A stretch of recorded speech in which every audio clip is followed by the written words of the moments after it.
Self-isolate, regardless of your status. The virus doesn't move unless we move. Let us work together to better Nigeria. Together, we can do this. This message is brought to you by the Nigerian Television Authority, NTAi, Africa's largest television network.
Literature helps us to develop ourselves, thanks to novels, poems, and plays, which affords us the opportunity to fill our lives with new knowledge, cultivate good qualities, and strive for something more.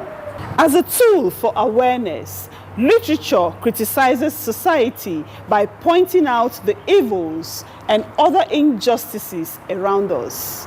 When criticized, the people in a particular society take necessary actions. This is African Literature on the NTAi, the largest television network in Africa.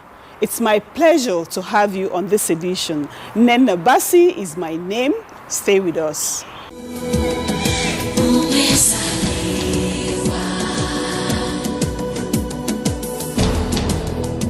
Our spotlight on this edition will be on the political atmosphere in South Africa after apartheid.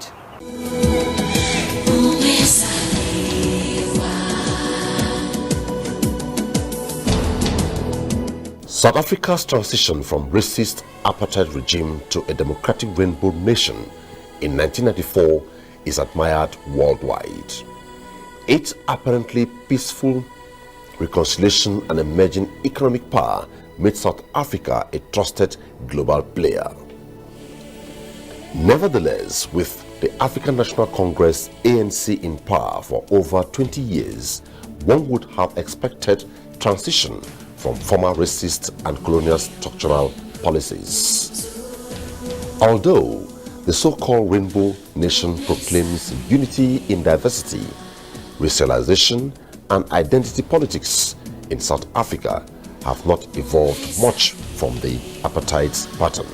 Its contradictions can be observed around land expropriation, fees must fall movements, and striking racial inequalities.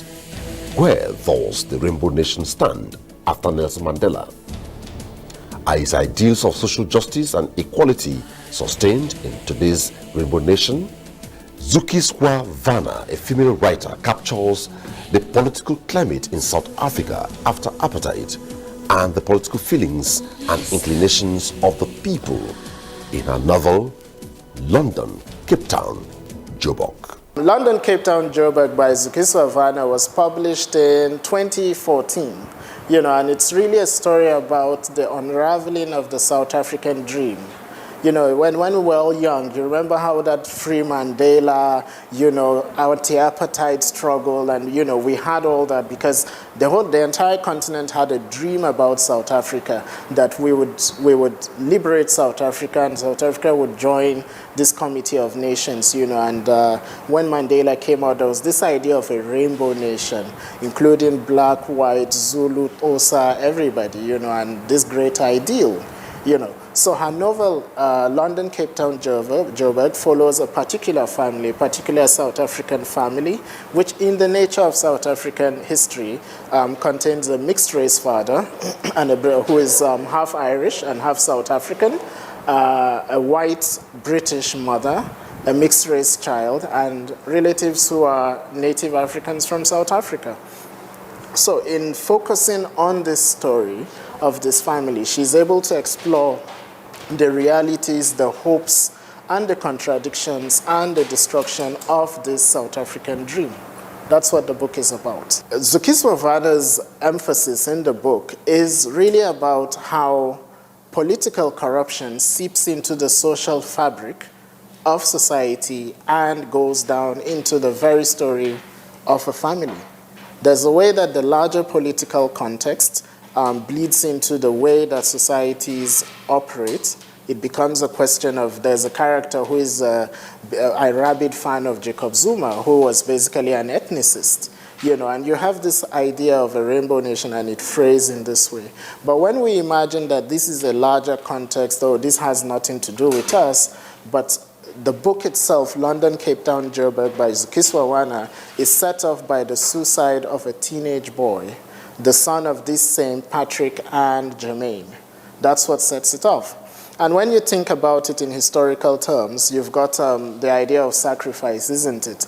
Of Abraham and Abraham trying to sacrifice his son. And the unfortunate thing with this sort of corruption is that it is exactly what is most precious, our future, our children, tomorrow. That is what this sort of corruption demands.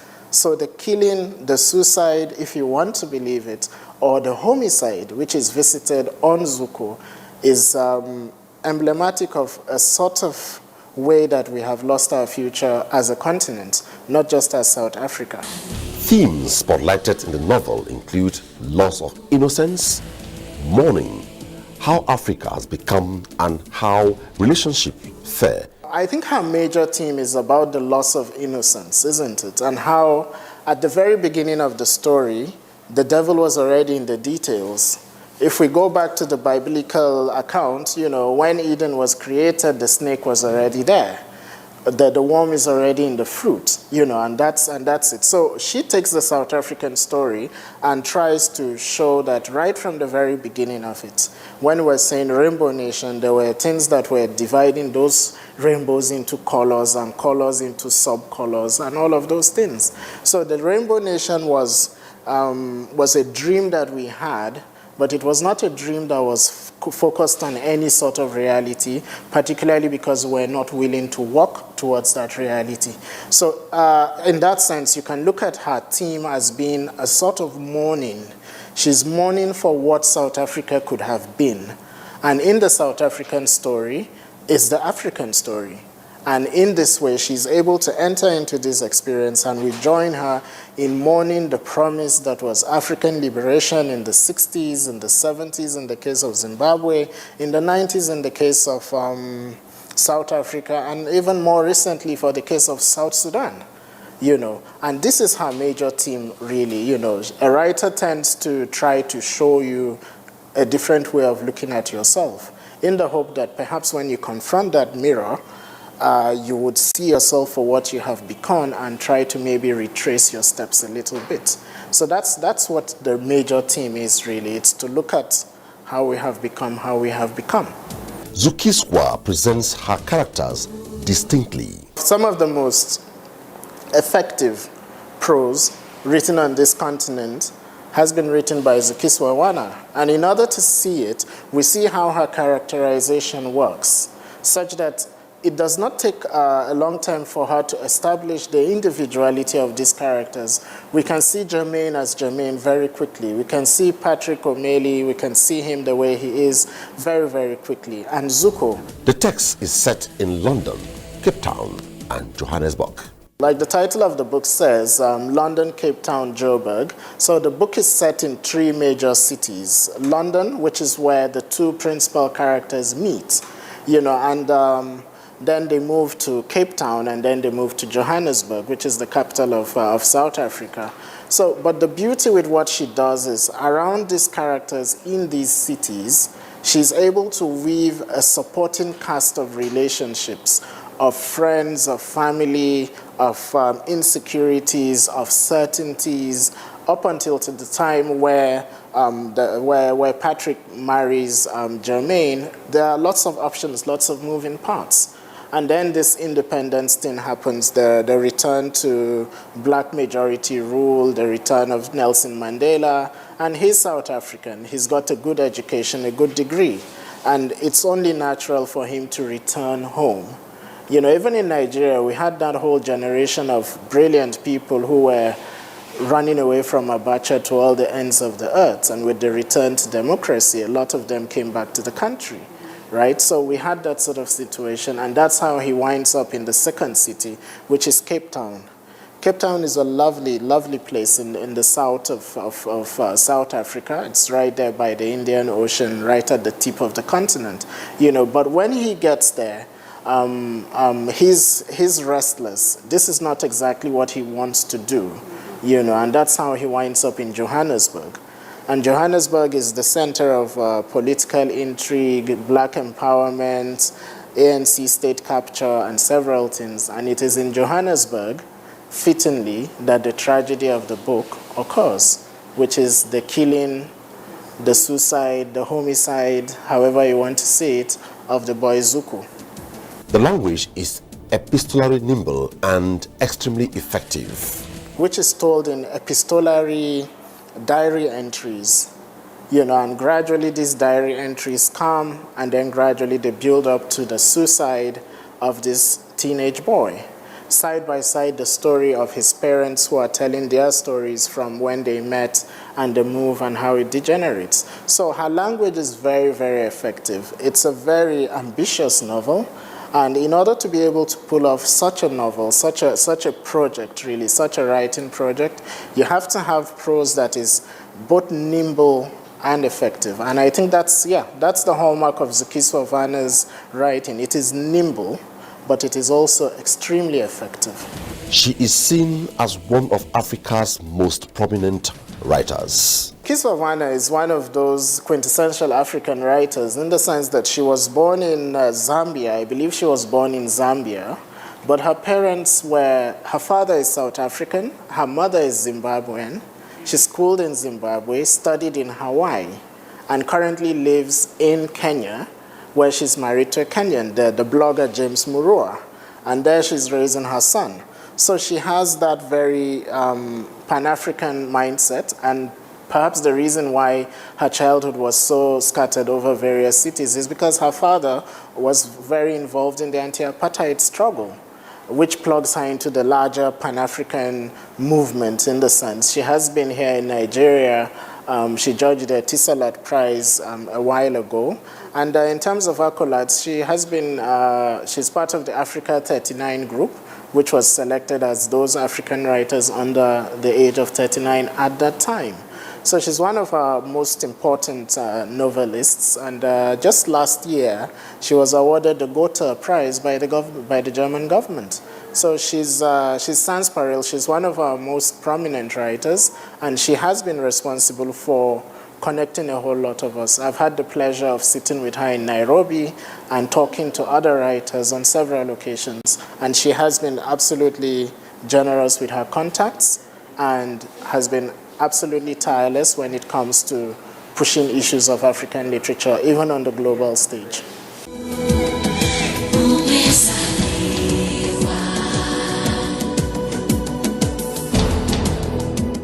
Zukiswa Vanna, one of Africa's finest female writers with a Pan-African mindset, graces our arts composition segment.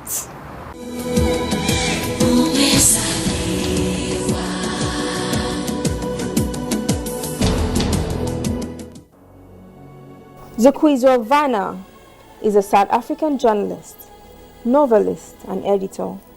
Born in Lusaka, Zambia in 1976 to a South African father and a Zimbabwean mother, now based in Kenya. Attended Hawaii Pacific University and St. Dominic, Chishawasha. London, Cape Town, Joburg. A novel by Zukiswa is a story not just of Jermaine, Michael, and their son Zuko, but of all of us who witnessed the South African miracle and came to believe in the dream of Mandela's Rainbow Nation. A debut novel, The Men of the South, in 2010 was shortlisted for both the Commonwealth Best Book African Region and Herman Bosman Awards. London, Cape Town, Joburg. A last novel in 2014 won the Keselo Duker Prize. A short story, The Dress That Filled the Suit, was selected as one of South Africa's top 20 stories in South Africa's 20 years post-apartheid. She was also selected as one of Africa's top 39 writers under the age of 40. Vanna co-authored the Mandela Home biography, A Prisoner's Home, with the late veteran photographer Alf Kumalo and Indian writer Rohini Chaudhary. She also co-edited the African-Asian anthology, Behind the Shadows, and has independently edited several works in fiction and non-fiction. Zukiswa has facilitated writing workshops in Kenya, Uganda, Zimbabwe, England, Germany, and Ghana. She has written for several publications including The Guardian UK, Sunday Times Essay, African Independent, Weekend Star, and Saturday Nation. She has previously judged Writivism, the Bessie Edge Short Story Awards, and was one of the 3 judges of 2015 Pan-African First Book Prize, Etisalat Prize for Literature. Zukiswa Vanna is a prolific South African writer. She has written several books including The Madam, Behind Every Successful Man, Made in Essay, 30 Ways to Leave Your Madam, Jama Loves Bananas, Refuel We, and more.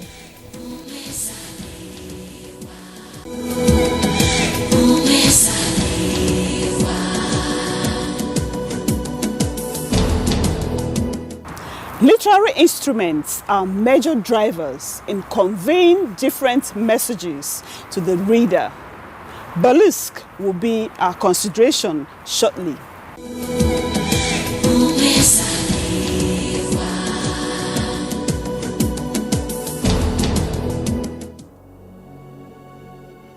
The term burlesque originates from the Italian burla and later burlesco, meaning ridicule, mockery, or joke.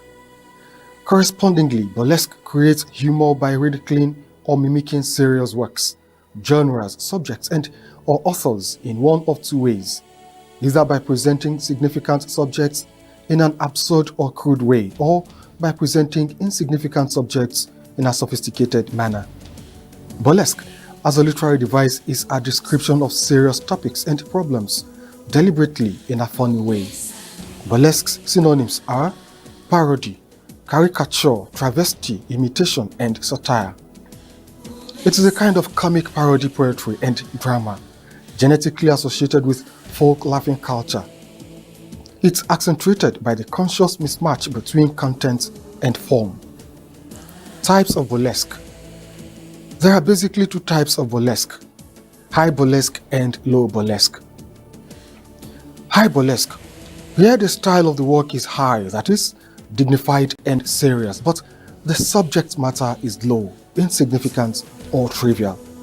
Parody is a high burlesque that mimics the style of a particular genre, work, or author by trivializing the subject and presenting it in an exaggerated and more elegant way than it normally deserves. Low burlesque. The style of work in this case is low, undignified, and improper. The subject matter is high, serious, and significant. Travesty is a type of low burlesque which is used to imitate a significant work or subject and to present our subject in an absurd way. Its purpose is to ridicule the subject, work, or author by mocking it in a vulgar or grotesque manner. Importance of burlesque. Burlesque is an important form of literature because of its ability to make a mockery of serious and light-hearted subjects alike. It can be used as a way to deliver opinions and messages to encourage change and awareness, all by presenting information through comedy that is often outrageous, unusual, and vulgar. Burlesque in literature is much more than mere comedy and entertainment. It has been a major literary technique for social activism and commentary for thousands of years, using humor to attract attention to serious and unresolved issues in society.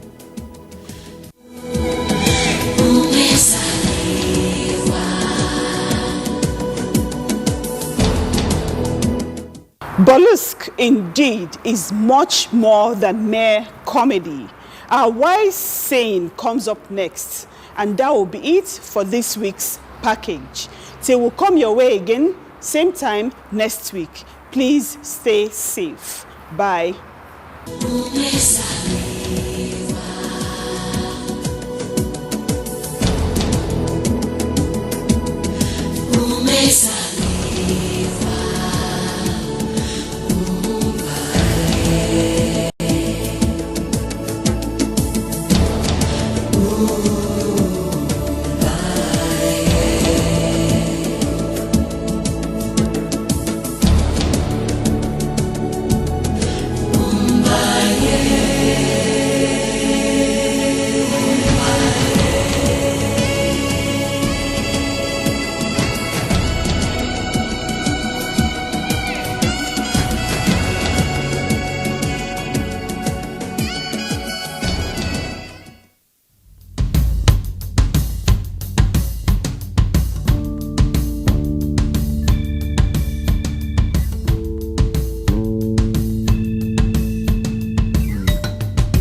The beauty of art, they say, lies in its interpretation. The fact that one can look at a painting or any form of art piece and see a meaning or perspective, then the message has been passed. Enigma Art Collection, which focuses on issues such as everyday life, social consciousness, Afro-modernism, and different human conditions, decided to portray all of these elements with acrylic on canvas. Kenya Gaja, who is a painter, curator, and a fashion designer, is the owner of Enigma Art Collection. She is of English and Sierra Leonean origin. She holds a diploma in art and design and BA in textile design at the University of Arts in London. Her knowledge in art and textile design can clearly be seen in this artwork, which is an eye. Different African fabrics were used to create the pupil. This painting, titled Chibok, needs no further explanation, as the dripping red and black colors show the dreadful situation that has covered the dignity and freedom of these young girls.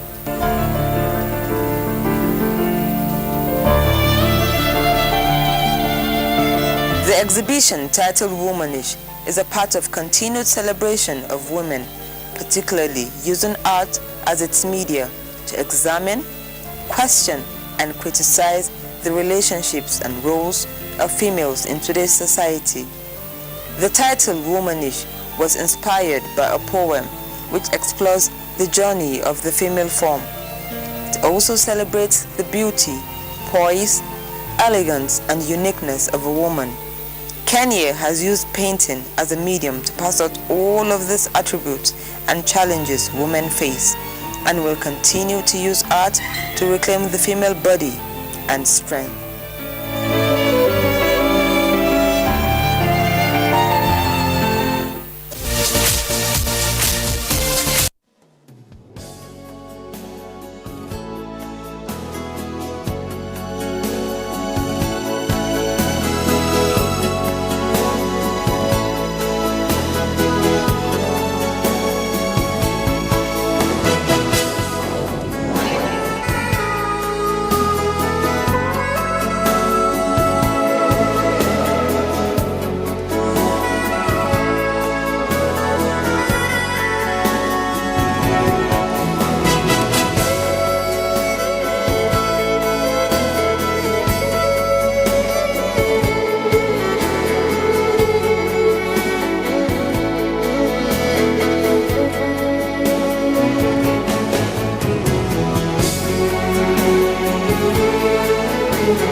Especially on social media, on the coronavirus.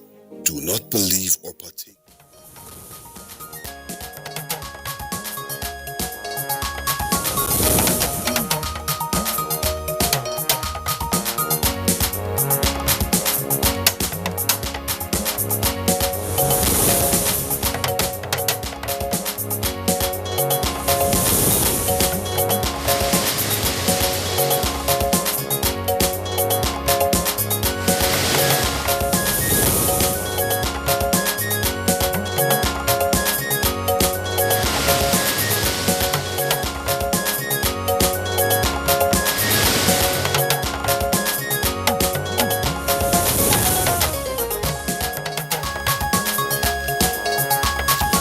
Military and intelligence agencies directed to fish out and bring violent criminals to justice.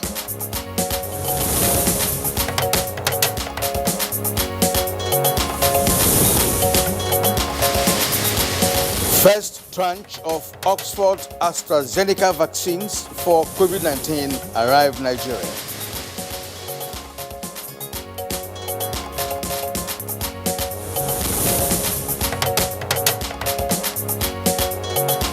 Newly appointed service chiefs urged to take war against insurgents and bandits to their enclaves.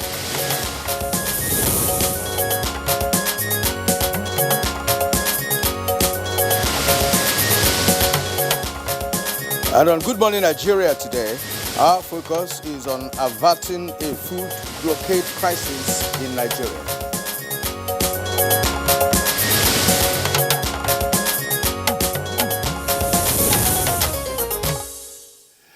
Now, depending on the season and circumstance, there are usually fluctuations in the prices of food items in Nigerian markets. But the recent hike in the prices of such items has been directly linked to the stoppage of supplies of food items from the northern to the southern parts of the country. And this is on account of the action taken by the Amalgamated Union of Foodstuff and Cattle Dealers Association of Nigeria. Now, reports indicate that the action, which is being implemented by the union's task force, was taken last week. The union is asking the government to meet certain demands. The Department of State Services has already stepped in to address the situation by inviting the leaders of the union for talks in order to douse the current tension.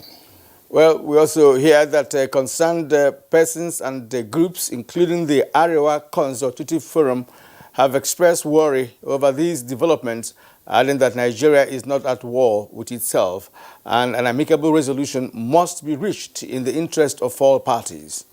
There are certainly consequences that would arise from the week-long blockade, which is still ongoing. But how can a compromise be reached by all parties? What indeed are the issues in the current blockade, and what impact is it going to have on the country in the short and long term? Well, pertinent questions, Kingsley, and we shall raise these concerns as well as questions in the course of today's edition of Good Morning Nigeria. I am Kirian Umayo, welcoming you to the program. We are live on the network service of the NTAi, and we are reaching you from our studio here in the nation's capital, Abuja. And I'm Kingsley Osadolo. I joined my colleague Kirian to also welcome you to the program, in the course of which we have our complimentary segments. In the meantime, let's take the highlights of the morning news. And here is our newscaster, Musbao Danwahab. Good morning, Musbao. It's a very good morning, Kingsley. Venice. More proactive, decisive and robust plan of action have been unfolded by the National Security Council towards restoring security and stability across Nigeria, as well as nipping in the bud potential threats to peace and prosperity. President Muhammadu Buhari has ordered the nation's military and intelligence community to trail, fish out and bring to justice others directly or indirectly engaged in perpetrating acts of crime and criminality across the country, no matter how highly placed. The National Security Advisor, Babagana Munguno, who conveyed the President's directive to newsmen after an extraordinary meeting of the National Security Council, said Nigeria will not be allowed to drift into state failure. The federal government will not hesitate to apply to the fullest its kinetic means to restore normalcy to the country. The Senate has confirmed the nomination of the newly appointed service chiefs and urged them to take the war against insurgents and bandits to their enclaves, while the House of Representatives has urged authorities to improve welfare of security personnel, especially those in battlefields and other combat operations. To the insurgents, to take the fight to the bandits. The army should continually embark on orientation of soldiers, both old and new, about the reality of their job and the need to be committed to their country. This will reduce the number of soldiers leaving the army. The Senate has also approved the nomination of the newly appointed service chiefs and urged them to take the war against insurgents and bandits to their enclaves, while the House of Representatives has urged authorities to improve welfare of security personnel, especially those in battlefields and other combat operations. And the anxiety resulting from the recent abduction of students of Government Girls Science Secondary School, Jengebe in Zamfara State, is now over as all the abductees have eventually regained their freedom. They were formally received by Governor Bello Mohammed at a government house, Kuso. Where kidnapped is 279 and no one was missing. All of the 279 are present here. This is how God worked for us. Meanwhile, President Muhammadu Buhari has expressed overwhelming joy over the release of abducted female students in Zamfara State.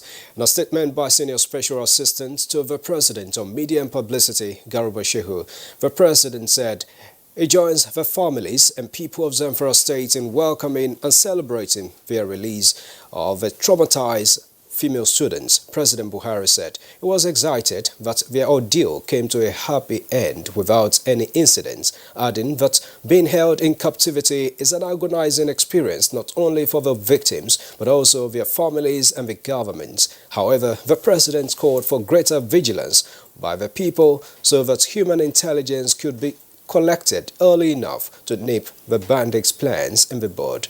He warned that the time has come to reverse completely the grim and heartbreaking incident of kidnapping. Information and Culture Minister, who is also the chairman, Digital Switchover Ministerial Task Force on Team, Lai Mohammed, says only the rich content can successfully drive digitization process. The minister stated these are the inaugural meeting of the task force in Abuja. We must also tap into the great opportunity offered by this project to help popularize the local football league. That's the morning news. The program continues with Kingsley and Kirian just after this break.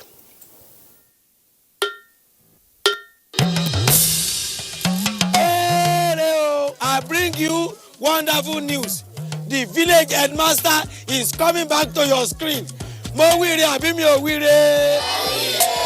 Teacher jọ̀wọ́, a fẹ́ lọ wá nǹkan jẹ. Teacher jọ̀wọ́, a fẹ́ lọ wá nǹkan jẹ. Ọmọ onírẹsì ti dé. Ajebo na better school for last gidi. Not be all this on a rugged school for Ijabi. I don't know for you. Second, it's called Oja Village. Kadesi. We know happy at all. And I know that even you too, you are getting a lot of orders too. Hey, we are trying, shao. Sweep her leg out. She was standing there. Sweep it. I love you so much. And how did I give you the impression that I was interested in that position? 50-year anniversary. You mean anniversary? I talk with that now. Not for me. You want me to die? Not for me because of Pamio.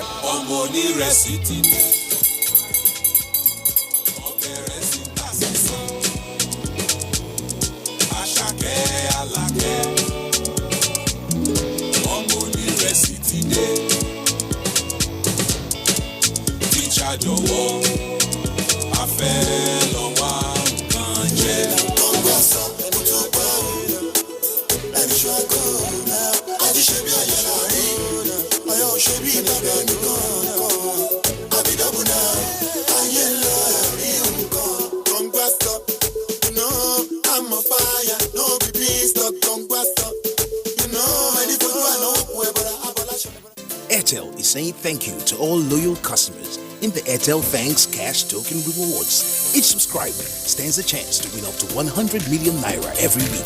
To opt in, dial *479# and follow the prompts. To qualify, simply recharge your Airtel number. Each cash token gets you an 8 naira instant cashback, plus a chance to win up to 100 million naira weekly in the National Cash Token Draw, showing every Saturday by 9:30 p.m. on AIT and 8 p.m. on Pop Central DSTV channel 189. All transactions done on *479# are rewarded with more cash tokens, and you can also check your cash token balance via the same code. Only loyal customers of the smartphone network are entitled to the Airtel Cash Token Reward. For more information, simply dial *479# or visit www.airtelthanks.ng. Terms and conditions apply. Airtel, the smartphone network. The broadcast media ecosystem is dynamic and requires continuous training for practitioners to perform optimally. NTAi TV College Jos invites relevant officers to the following specially packaged training programs. Intermediate online news reporting skills. Date 1st March to 12th March 2021. 2 weeks. Studio lighting indoor and outdoor. Date 1st March to 5th March 2021. 1 week. Modern trends in broadcast media marketing. Date 15th March to 9th April 2021. 4 weeks. Understanding public service rules and mastering the art of standard minute writing, reports, memoranda, and briefs. Date 15th February to 12th March 2021. 4 weeks. The course fee for the 4-week courses is 100,000 naira per participant. The fee for the 2-week course is 80,000 naira, while the course fee for the 1-week course is 40,000 naira only. Accommodation inclusive. Venue for all the courses is the serene and secure environment of NTAi TV College near Old Government House, Rayfield, Jos. For more inquiries, please call 0803-314-4383 or 0806-980-9807. NTAi TV College, Jos, training you to be the best you want to be.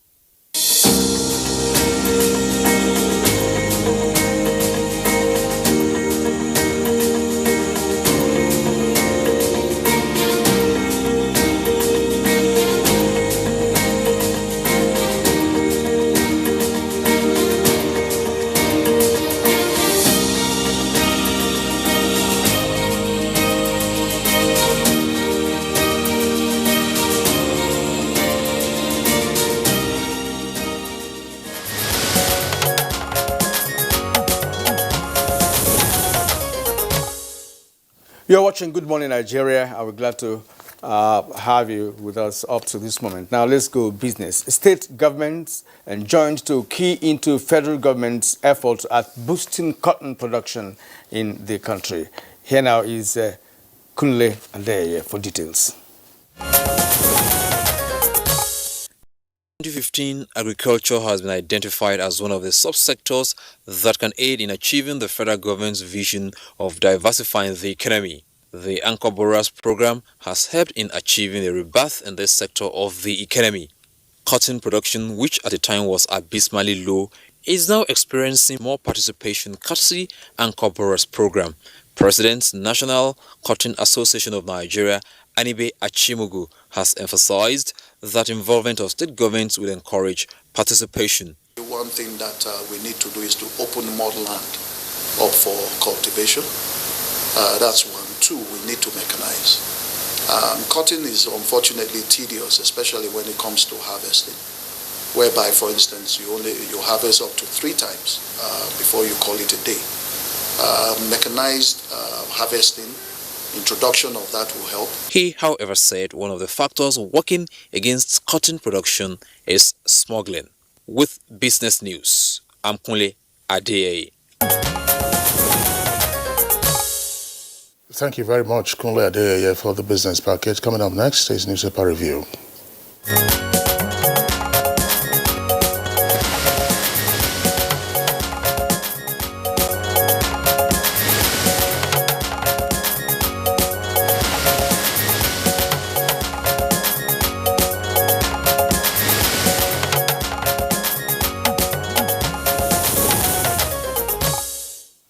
All right, we now have our reviewer, Bayo Atoyebi, with us as always. Bayo, it's good to see you again. Thank you, Kirian. Good morning.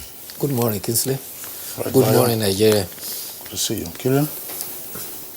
All right. Okay, let me begin with the Nation, right?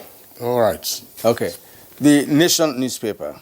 The Nation newspaper, above the name flag, freed 279 Zamfara pupils. They threatened to kill us, eat us. That's on page 5 now. Bandits kidnapped 50 in Niger, on page 5. 6 killed in Kaduna towns. Suswan's brother murdered. Panic inquirer over herders relocation from Oyo to 13 villages. It's on page 4. Now below the name plate. Of course, you will see the photo story of the freed Zamfara pupils emerging from some buses there. Right, and below that we have the lead story this morning on the Nation newspaper. Buhari orders crackdown on bandits, kidnappers, and others. Massive military assets for no-fly zone, Zamfara. Lawan to service chiefs take battle to bandits. Now along, while we remain underdeveloped, Shore in court with strange bodyguard. The stories on pages 8 and 6 respectively. All right, that's about it, Kingsley. Okay, let's take a look at the window page of the Punch newspaper from top to bottom. Petrol scarcity persists, transport fares rise by 100%. NLC mobilizes for protest over planned reclassification of minimum wage. EFCC deepens Tinubu probe, demands asset declaration form from CCB, that's Code of Conduct Bureau. Saraki meets Obasanjo, says APC can't handle Nigeria's problems. Late story says Matawale, ACF, that's Arewa Consultative Forum, clash over kidnapped leaders' identities. 3 riders to that. I'll reveal masterminds when schoolgirls reunite with parents, says Zamfara governor. Treat Matawale as criminal if he fails to name those behind kidnapping. That's according to the ACF. Bandits chained and beat abductees we met in camp, narrates freed schoolgirl. You see the photographs there from Emirates Airlines with arrival of the COVID-19 vaccines in Abuja yesterday. States gear up as Nigeria gets 3.94 million doses of COVID-19 vaccine. Military and Boko Haram battle for control of Borno community. Drama as Showore's supporter arrives caught in cultural apparel. Court orders probe of Karota boss for rights abuses and bribery. CBN financed farmers cultivated 3.64 million hectares. That's according to CBN Governor Emefiele. Bauchi housewife arrested for alleged burning of stepdaughter's private parts, pages 4 and 5. Wike and Fintiri reconcile Otom and Mohammed in Rivers. Otom, Governor of Benue, Mohammed, Governor of Bauchi. Bayo. Thank you. Let's start with the breaking news, specifically since yesterday, asserting that Zamfara State has now been declared a no-fly zone. This is sequel to the meeting of the National Security Council, which met yesterday. Major General Babagana Mungono, the National Security Advisor, revealed that after the meeting that the presidency has also directed mining activities to be banned in Zamfara State. Arising from the security meeting, the actions that were put forward include non-state actors are under surveillance. Government will not hesitate to use kinetic means to restore normalcy. All intelligence entities in Nigeria have been charged not to allow the country slide into anarchy. Service chiefs have been charged to reclaim all areas under the control of bandits, insurgents, and kidnappers. It was also reiterated that we can no longer afford to lose lives. We are not to be blackmailed. Government says it has responsibility to assert its will. Citizens, it's asserted, can reside anywhere they want in the country. Anyone who is a criminal should be brought to the book. The president also warned against ethnic profiling, asserting that we have enough chaos. The individuals that think they can cause disunity have been advised to have a rethink. Meanwhile, what is the implication of a no-fly zone?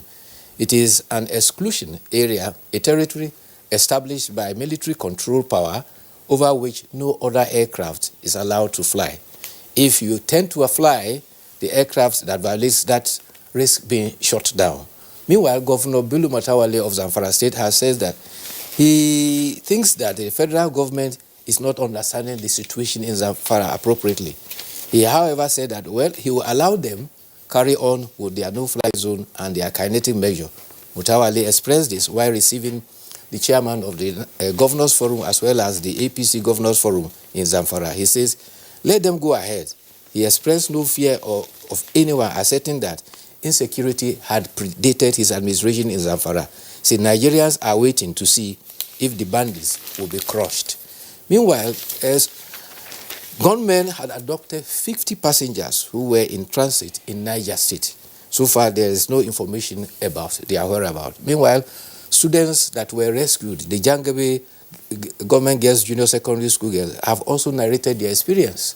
One of them said that the abductors gave them their telephone numbers and said that they promised to get in touch with them and their parents because they want to come and ask their hand in marriage.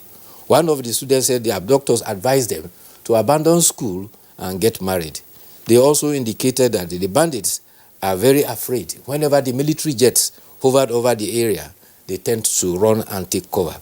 One 40-year-old student actually had a very nasty experience. She found her father and elder sister, who had been abducted 3 months ago, within the camp. The father quickly cautioned her not to let the bandits know that he's the father, for fear that he could be killed. The girl said that they had raided their home 3 months ago, killed her uncle, took her father and elder sister, and they have not released him since 3 months because they have no money and no ransom has been paid. She observed that she was very sad when she noticed that her father was being beaten. She had machete cuts all over his body, and the bandits did not spare the captors. Meanwhile, the COVID-19 vaccine, Oxford AstraZeneca, 3,929 vaccines arrived in Nigeria yesterday. It was received at the Nnamdi Azikiwe International Airport by the Presidential Task Force led by the Secretary to the Government of the Federation. Immediately, vials are to be given to the National Agency for Food and Drug Administration for tests to certify their usage in Nigeria. On Saturday, President Muhammadu Buhari and Vice President Yemi Osinbajo are to be administered with the vaccines.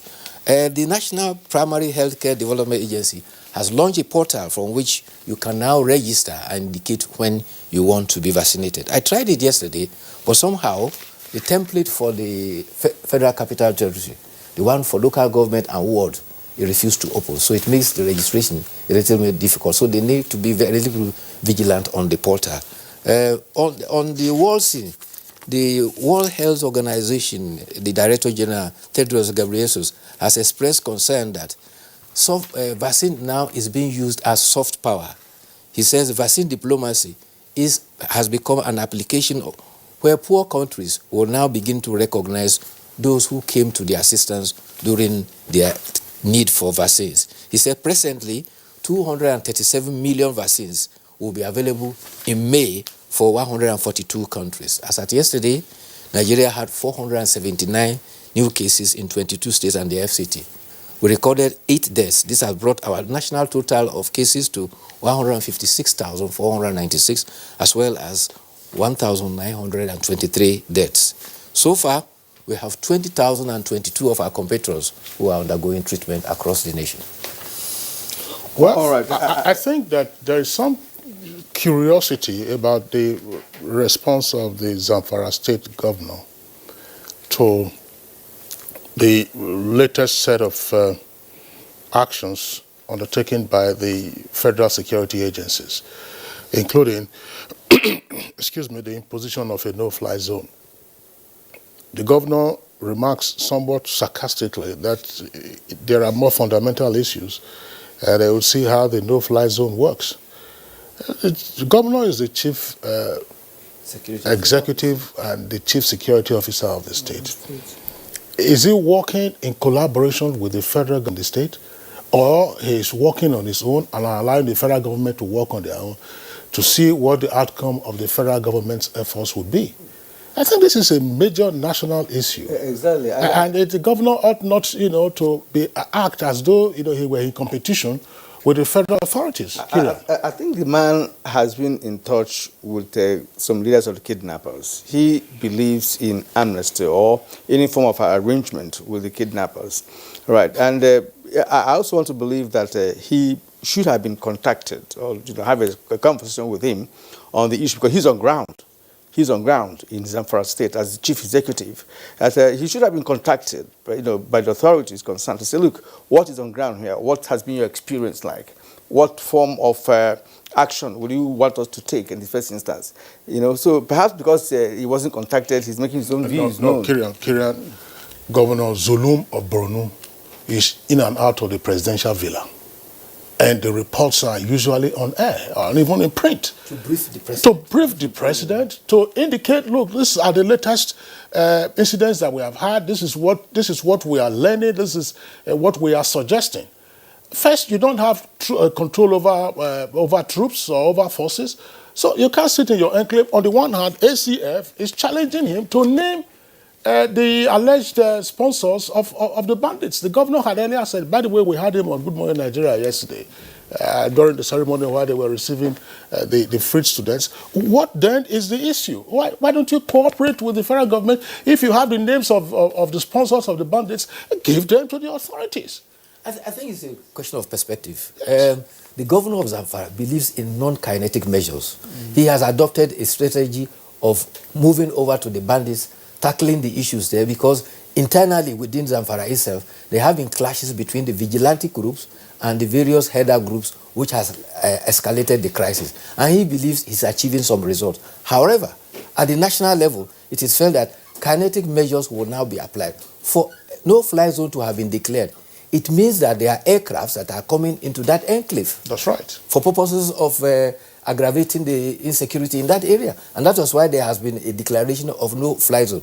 But from all indications, both the state government and the federal government ought to be working in concert to tackle this. Exactly. So a lot can be achieved from cooperation than all these disparities in to apply any kinetic action on Zamfara. I'm not sure they're going to be, they're going to be successful based on the fact that Zamfara has always been a major area for kidnappers because of the issue of mining, in that state. Right, I say that banned mining. That's why. Meanwhile, they are mining in very remote areas in the place. I recall that some local chiefs were accused of collaborating with kidnappers and miners in the past. One of them was even dethroned. So there's a lot of things about Zamfara that the national body should really listen to and understand before any kinetic approach. Because if you apply kinetic approach and it did not work, then of course, what next will work? Well, I'm also curious because I'm not sure when exactly that occurred, because I recall we had the then minister of, one of the ministers on Good Morning Nigeria, when mining activities were banned. That was during the first tenure of President Muhammadu Buhari. So did they resume mining operations? Because I didn't hear, at least, or read in the media that mining operations had resumed again in Zamfara. So you are banning mining operations again now. What happened in the interregnum? How did they get into the environment? And of course, there are all kinds of claims that Zamfara is rich in gold. Yes. And you never can tell, how these things are going on. So, Bayo, I know these are matters that we'll always continue to deal with. Yes, gold mining is a factor. There are local chiefs who have even been indicted because they sell land to foreign people, intruders who are mining gold. And therefore, there's a reason. That is the reason why artisan mining was banned, and those who wanted to mine were asked to come and license. All right. Well, let's leave it at that. I would like to thank you for your analysis for today. Let's hope you're going to be here again tomorrow, as usual, for further analysis on what the papers are saying. You are watching Good Morning Nigeria. We'll take a short break now. When we return, of course, we're going to be dealing with the major issue of concern this morning, which is on averting food blockade in Nigeria. The counsel of our fathers. I will urge and advise our younger generation to use talent and brain to sort out problems, not arms. Nigerian youths, let's build our nation together.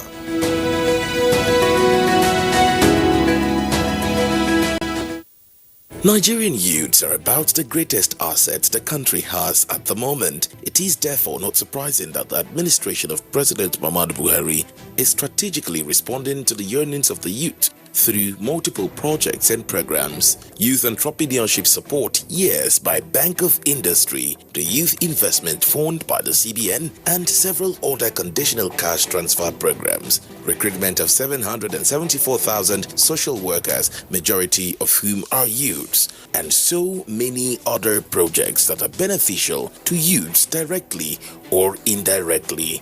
If the administration can do all this, definitely with a degree of patience and time, it can achieve more. Nigerian youths must come together to say no to terrorism, no to vandalism, and no to all disruptive tendencies. Hashtag Youth for Greater Nigeria, pacifying the youths, unifying the nation. These days, people get their news and information from more media sources than ever before. Some of the news and information given are fake, unverified, doctored, and manufactured to create confusion, stir disaffection, and cause disunity. Before you believe or share any news, ask yourself, is this real? Is it from a credible source? Is it verified or verifiable? Fake news is dangerous.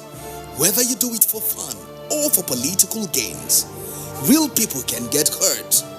Fake news, don't create it, don't spread it. This is a public service announcement from NTAi.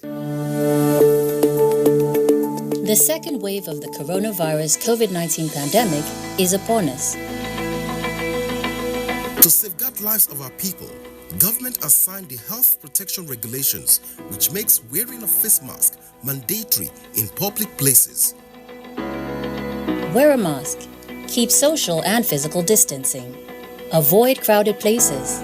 Wash your hands regularly with soap and clean water. And use hand sanitizer. COVID-19 is real. Do not be infected. Do not spread it. This message is brought to you by the Nigerian Television Authority, NTAi.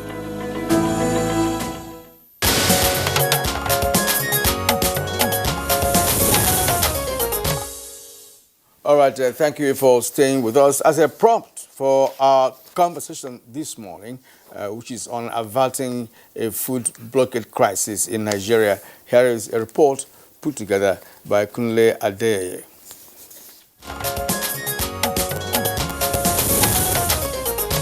The Amalgamated Union of Foodstuffs and Cattle Dealers of Nigeria last week stopped supplies to the southern part of the country.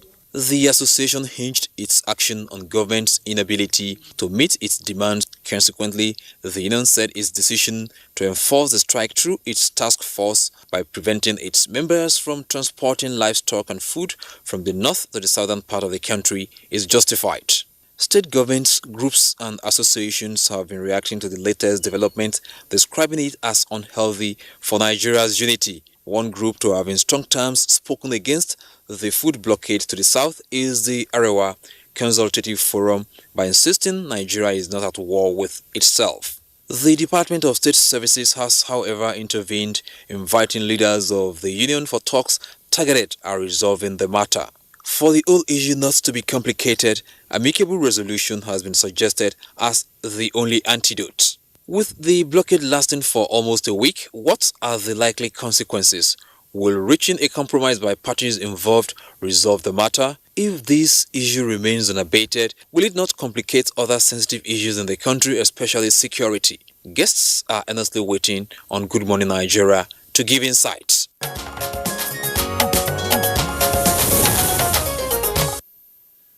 All right, thank you very much there for that backgrounder. With us to discuss this subject matter, let's welcome Dr. Emeka Okengo. He's a development economist and also a farmer and a regular guest on Good Morning Nigeria. Thank you for having me. Good Morning Nigeria. Emeka Okengo, pleasure to have you with us. It's always a pleasure and privilege to be here. Thank you. We also would like to welcome the National Secretary of the Mieti Allah Cattle Breeders Association of Nigeria, MACBAN, Alhaji Baba Uthman Ngazema. Pleasure to have you this morning. Thank you for having me. Okay. And we also have the President, National Association of Road Transport Owners, Yusuf Lawan Othman. You're welcome, Yusuf. Thank you. Good morning. And via Zoom is the National President All Farmers Association of Nigeria, Kabiru Ibrahim. Good morning, Kabiru, and welcome to the program.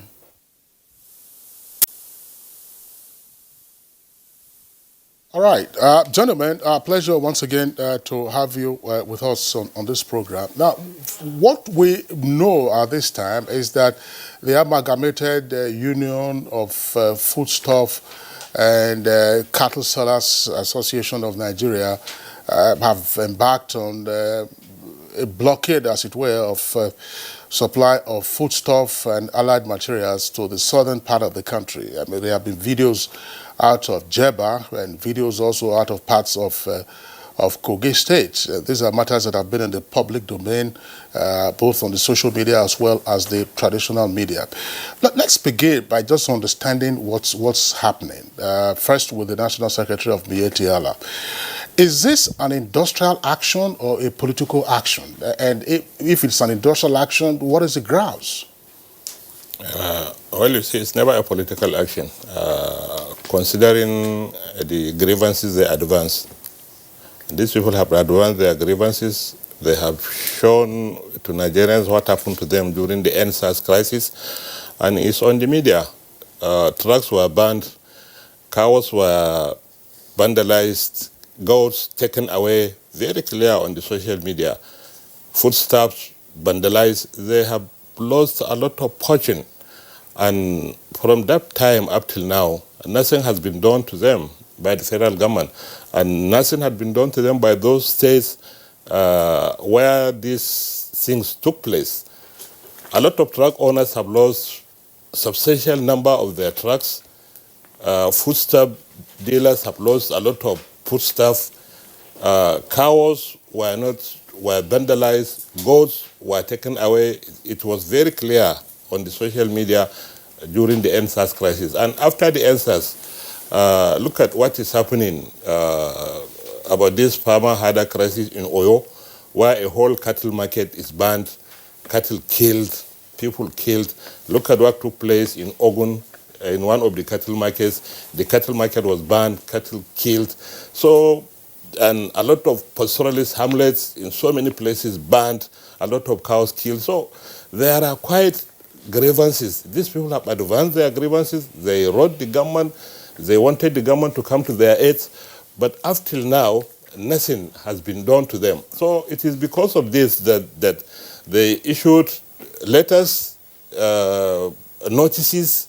They even wrote us. They gave us the notice to our office. They issued notices forwarding their request to government. Up till now, the government has not responded. So they have no any other option other than to resort to industrial action where they can show how important is their business, how important is their trade. At least people are feeling the heat now.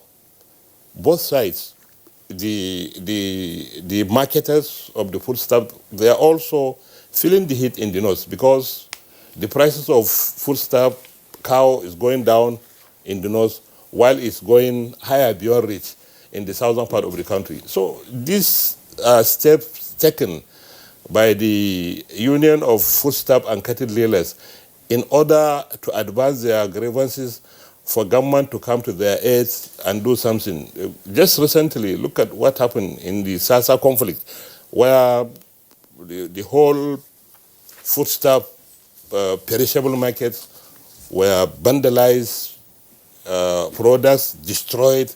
So a lot of fortune has been lost as a result of this crisis. So this is an industrial action, measure they took in order to get attention from the government and in order to get attention from the federal government and those state governments where this crisis took place. So I don't see anything political in the action the union took.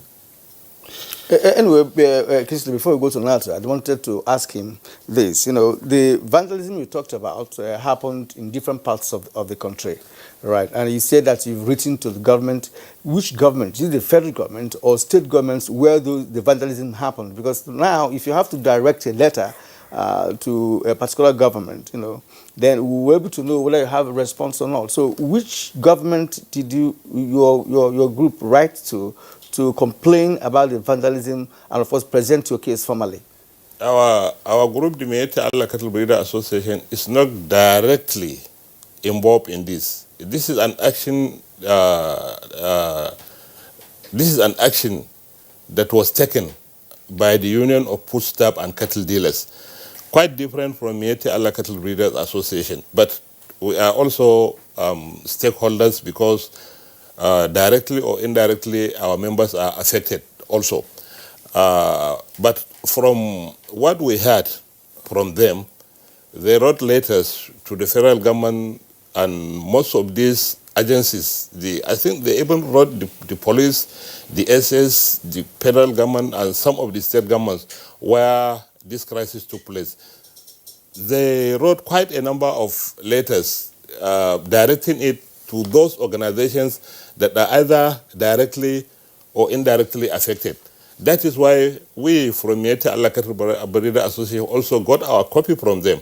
They wrote to us telling us that these are their grievances. They have written the government, and up till now the government has not done anything to them, so they are preparing to go on a nationwide strike. They have given notices to the federal government about the strike. The federal government knows about the strike even before the strike starts, because these guys have given enough notice to their members, to government, to security agencies before embarking on the strike.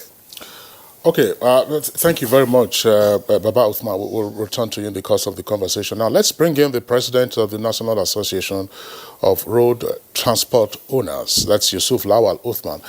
Obviously, President, your assets are involved, presumably, in the ongoing blockade, because we see trucks all lined up at different points where the task force members have halted the movement of the trucks. What does your union or association know about the ongoing action? Are you part of it, or are you seeking to get the situation under control and therefore the strike abated? Actually, the chairman and some of members of the amalgamated foodstuff and cattle dealers met us on 3 or 4 occasions. We had meetings after the NSAS, wherein they complained, and of course some of our members complained about 100 trucks were burnt across the country. Most of them were burnt in Aba, around Aba in the east. Some cattle were burnt, some people even were burnt. So we had series of meetings, and we wrote letters, and we expected that we could have some responses. And when we do not have the response, and the amalgamated felt probably that they want to go further, so they went. We saw their notice some weeks back, last week or so, that they would go on industrial action. So they commenced industrial action. Yes, most of our vehicles are involved, even at the blockade. Our members' vehicles are involved in but NATO itself is not involved in the industrial action. So, but we have discussed with them, they need to appreciate the fact that, yes, as much as possible, the message has been sent. Every part of the country is important to each other.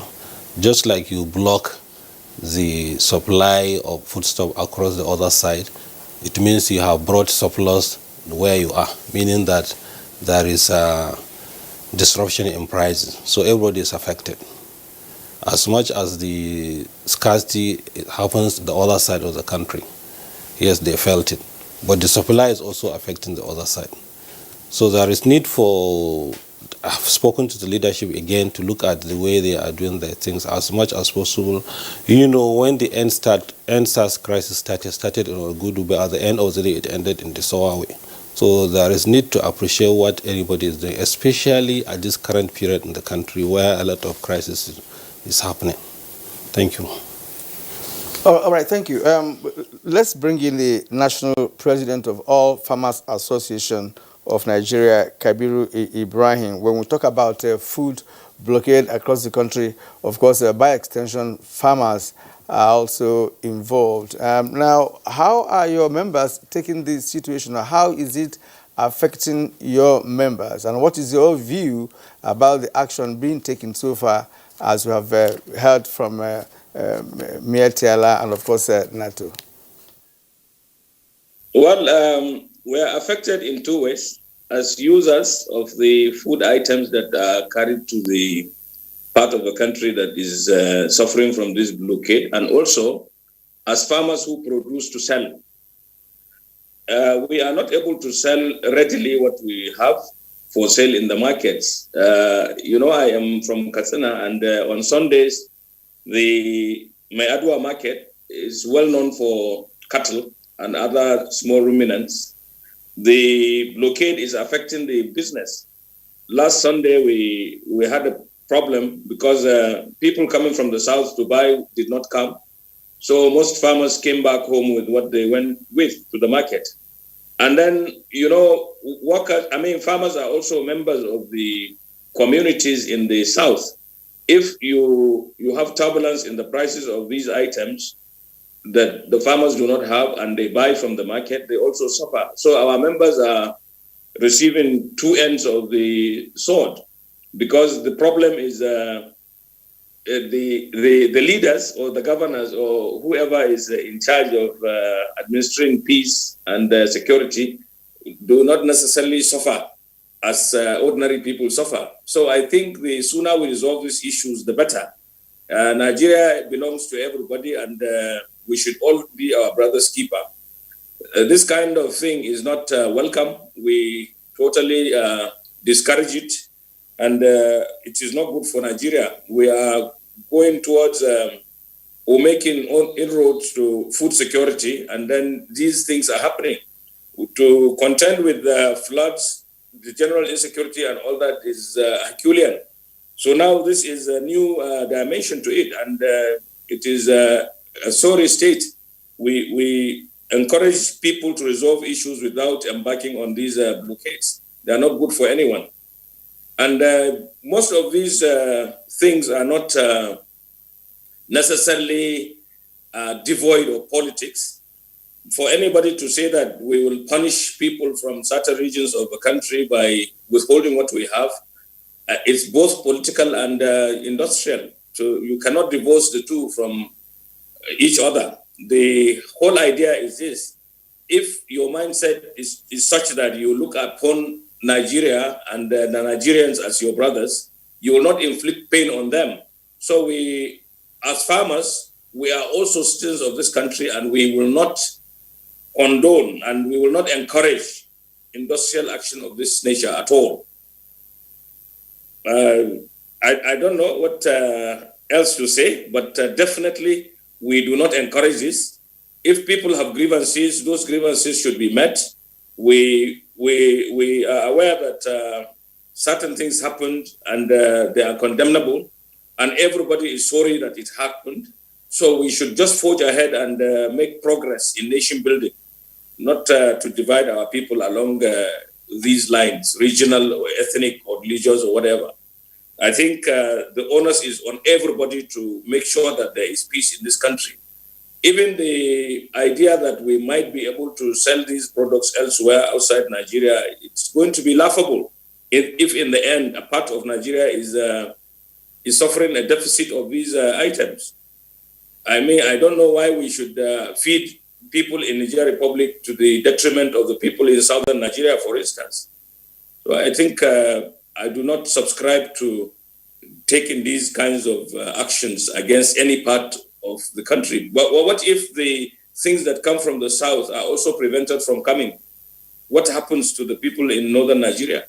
So we should be very mindful of these facts when we do this, when we do these things.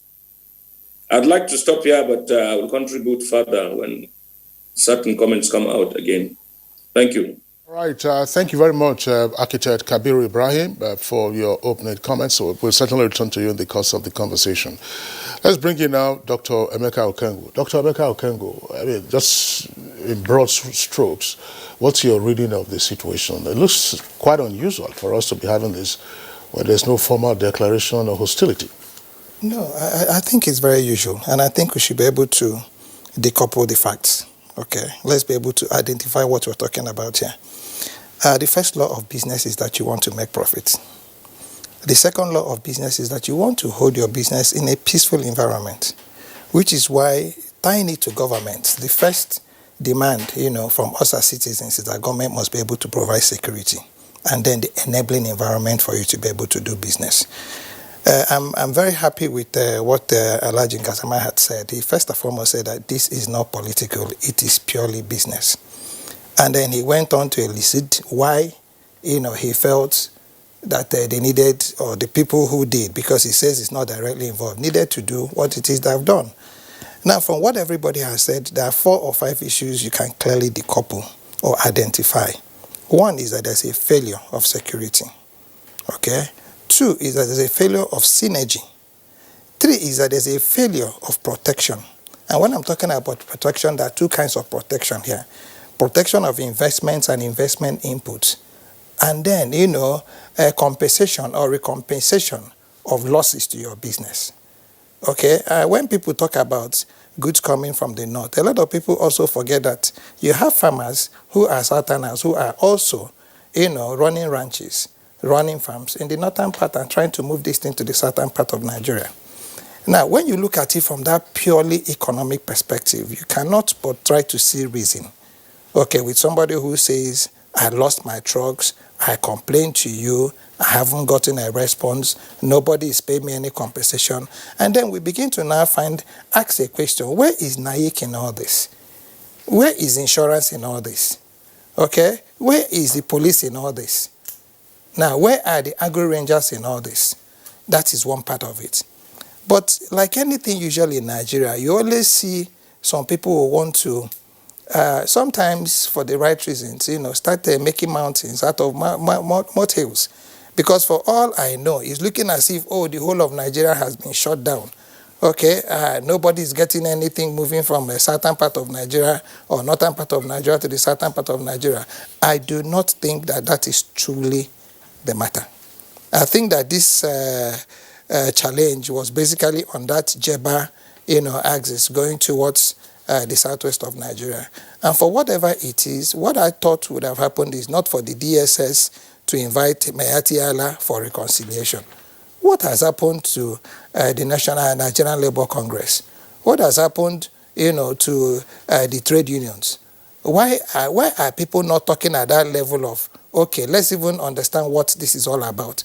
And then, if this is just northern-based, okay, everybody who is involved in this thing is a northerner. Now, question I will ask the chairman of the road transport workers is, are these trucks not insured? I wouldn't ask the same question to the food producers because we've not been able to develop this farm gate aggregation where you actually now begin to move foodstuffs from storages. Okay, you move them from farm gate into storage and then from storage to begin to now go to either way you start value processing. Now, ditto for even this cattle thing we're talking about. Until we understand that there are 3 levels to cattle business. Level number 1 is where you have the cattle traders. They are not necessarily the owners of the abattoirs. They are not the ones on the table of Wuse Market cutting the meat and selling. I stand to be corrected. Okay, so if we're not also able to understand that between the people who go to the market to buy and the people who now sell to those who sell to the abattoirs, now what are the links? What are the assurances? And again, from the little I understand from what it is they do, you find out that a lot of these cattle that go to the southern part of Nigeria are not even paid for. They are given to the people, on trust. And then you sell and return. Please correct me if I'm wrong, sir. You're right. Okay, so you now have, trust, the question of now trust currency in this. And this is where I think I see a clear failure on the part of government and governance. Now, having said that, what is food and what is starvation? No, explain what you mean by that failure of trust on the part of government in terms of all of this. Explain that before you get into first and foremost, Alhaji Gassama goes to the bank to take a loan. And he says he's doing cattle business. What the bank says is, give me all the collateral I need. And from what is happening now, you must be able to bring 120% of the value, okay, of what it is you're bringing. And it's not coming from your cash flow. it is coming from something that can now have what we call a forced sale value. So he goes to borrow a house or his property or something and then collects 100 million, goes to buy his cattle and all the cattle is burnt and he's writing letters and they're telling him, oh no, let people not starve in the certain part of the country. Let us be able to move the country forward. That is a failure, total failure on the part of governance. Okay, what we should do is to be able to make certain that there's a price for those, okay, who do what the laws. And that is why they say you do crime, you do time. Until you are able to call these people who attack, people's farms in whatever guise, whatever name, whatever character, okay, and they are brought to justice, okay, then you can begin to now build these confidences of telling people, put your trailers on the road. Now he loses that money, the bank is not going to write off his check. What they're going to do is, okay, we'll give you 6 months extra, but you must pay this money or we take your property and sell it on forced sale. Now, these are the issues that are here. But if we must be able to look at the political angle, I keep telling people that Nigeria has become a little too complex, for us to be talking about who is a Fulani, who is Igbo, who is Hausa, who is Yoruba. We'll become too integrated and interlinked. I used to have a young man, who was very hot, and in one of the occasions, we spoke. He said to me, my wife is Calabar. I said, your wife is Calabar. And then you're saying we should pack and go home. And he said, no, it's beyond that, my brother. I said, okay, now you have Usman as your first son from that your wife. Is Usman a Calabar man or is he from Bron? Where does he really belong to? If he comes to his mother's people in Calabar, is he not going to be a Calabar person? So, and you'll be surprised. I mean, if I dare Alhaji Ngazama, if he's not directly involved, I'm sure he has 1 or 2 cousins who have also now married Igbo people who are given Ngazamas. So I think we should go beyond these drums of not understanding what the cross-cutting issues are. And the cross-cutting issues is that we need to look at the Federal Ministry of Agriculture a second time. Okay, it's a little bit of a paradox that you come from a country that claims that we have 86 million hectares of arable land, and then people in the rainforest are now depending on people in the Savannah Sahel, for survival. And you're not talking about just cattle that probably is linked to a certain part of the country. You're talking about practically every other foodstuff. You're talking about tomatoes, you're talking about oranges, you're talking about mangoes being moved from the Sahel into the savannah, into the rainforest. And then you have a ministry, that says, oh, we're launching inputs all over. We have 10,000 farmers who are producing XYZ. So for me, instead of now having the red and black army, I think we should just all, please for crying out loud, think this thing, as a problem that has gaps, that first and foremost has security as part of it, governance as part of it, financing as part of it, and all of this, the assurance that your business can be done, okay, with utmost peace and, return on your investments. All right. Thank you, Dr. Kingo.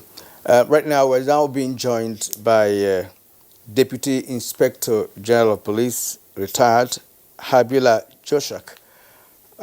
You're welcome. Good morning and welcome, sir, to the program. Thank you for having me. All right. I don't know whether you've listened to other guests, who have been with us for a while now.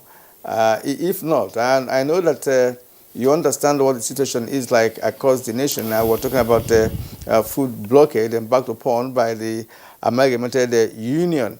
What is your view about this development? Well, your guess is as good as mine. I think that will further deteriorate the situation that we find ourselves. If there's a blockade of food supply, that could not be a solution to any challenges. And so we can put all this together with the crime and criminality that we're witnessing in parts of the country. And so I think that there should be a better way of trying to resolve issues of food. And food cannot be denied to the citizen because of any reason whatsoever. Okay, well, thank you, DIG Joshak. We'll come back to you. I just want to return to the studios and bring in the National Secretary of NTAi one more time.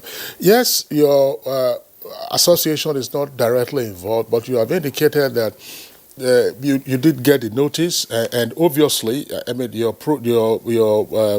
products are what the sellers normally would take to the market. Probably there was some counseling or otherwise. Is it possible that without seeking to undermine the grievance of as union of foodstuff and cattle sellers, is it possible that their action probably is hasty, just riding on the national mood where any and every union goes on strike at the drop of a hat? You see that with the SANU, you see that with NASU, you see that with ASU, you see it with all kinds of unions, and people are just impatient for their grievances to be readily addressed. It appears as if, look, if you don't take this action, nobody's going to listen to you. I'm asking this question against this background. We all saw what happened during the NSAS protests. The union members were not the only ones that suffered losses. Again, of course, all those losses are regretted and regrettable. But there are already panels sitting, and those panels have a 6-month deadline. And the deadline hasn't expired. We are aware when those panels were set up. So why does it appear that there's this, as I said, again, without seeking to undermine, the grievance of the union of foodstuff and cattle dealers, why is it that there is this impatience with the time allotted to the NSAS panel to wrap up their work and then make their recommendations? And these are judicial panels, by the way. Well, I don't know the scope of the panel, honestly. But then, considering the time this thing took, from the end of the NSAS to now, how long was that? We had the NSAS protests in October. And some of the panels started sitting in November. It's just about 3-4 months. It's running 2 months. And up till the time they started the strike, nobody told them anything. Nobody told them, hey, these guys, we know you have made loss. Come, let's see how much you have lost. Let there be a committee to assess your loss so that we'll begin to see how we can help you in one way or the other. Nothing like that took place. From the time of the NSAS up till now, nothing took place like that. No committee appointed by either any of the state government or the federal government to even assess the loss of these guys in order to pacify them, to let them have hope on government that something is going to be done to them. Nothing up till now. And after the NSAS, a lot of other things took place. Look at the arbitrary banning of the market in the cattle market in Oyo. Look at the arbitrary banning of the cattle market in Ogun. And look at the banning of the hamlets. Look at what took place in the Sasa conflict, though that one is a sort of tribal conflict, if I can put it that way. But then, the government must be up and doing. When these things happen, at least something must be done to those people who have incurred a lot of loss. Well, here I can appreciate the efforts of some of the northern governors who took the pen to go to Sasa, sympathize with the governor of Oyo State, go to Sasa, speak with these people, give them some sort of contribution, give them hope that the northern governors or the Nigerian Governors Forum will do something. This took place on the Sasa crisis, and this also took place on the Ogun crisis. We were there with the 4 governors. Those people who have lost lives, properties, and what have you were being face-fied. We have had a discussion with them. We have given them hope that something is going to be done for their loss. Both sides, both the Yorubas and the pastoralists who have incurred a lot of loss. And the governors who were there on behalf of the Nigerian Governors Forum, they contributed 10 million to both sides, to the pastoralist side and to the Yoruba farmer side, for them to go and at least get their immediate needs from the loss they have incurred. At least the government, these are things that the government must be doing. But after the NSAS crisis, there was a panel. I believe that panel is limited to only Lagos, And to my understanding, the panel is made maybe concerned with human loss and the vandalization of maybe these big stores and what have you. But nobody is giving attention to these guys who have lost their trucks, who have lost their perishable food items, who have lost goats, cows, and sheep. Nobody is giving attention to them, despite the letters the road government, despite the notice they gave enough notice before they embark on the strike. At least the government should have invited them to come and say, hey, we have received your notices, let's discuss. We don't want this crisis. Let's see how much you have lost. So nothing is done. They have taken all the time to avoid this. They don't want to do it, because if they do it, their members will also suffer, like they are suffering now. Those suppliers, the members in the north, are now suffering. These food stuff are perishable things. After 2, 3, 4, 5 days, because of lack of storage, they get destroyed by pests and what have you. They are incurring loss now. Before you embark on a strike, you have to look at the pros and cons. If you want to punish somebody, put yourself in his shoes and think of what will happen to you. They have done all these things. They know if they embark on a strike, their members will also suffer, because their members are those who are doing small business, getting money on daily basis for the keep up of the family. So a lot of them now are not feeding their families in the north, because the markets are being saturated.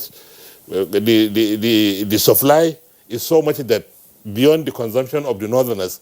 So you see, both sides are suffering now. But because these guys have advanced their grievances, they have given the federal government and the state governments time to at least even call to tell them they will appoint a committee to look at your grievances, assess your loss, so that we'll begin to do something. But nothing of that nature took place. So I don't see anything wrong after given much time.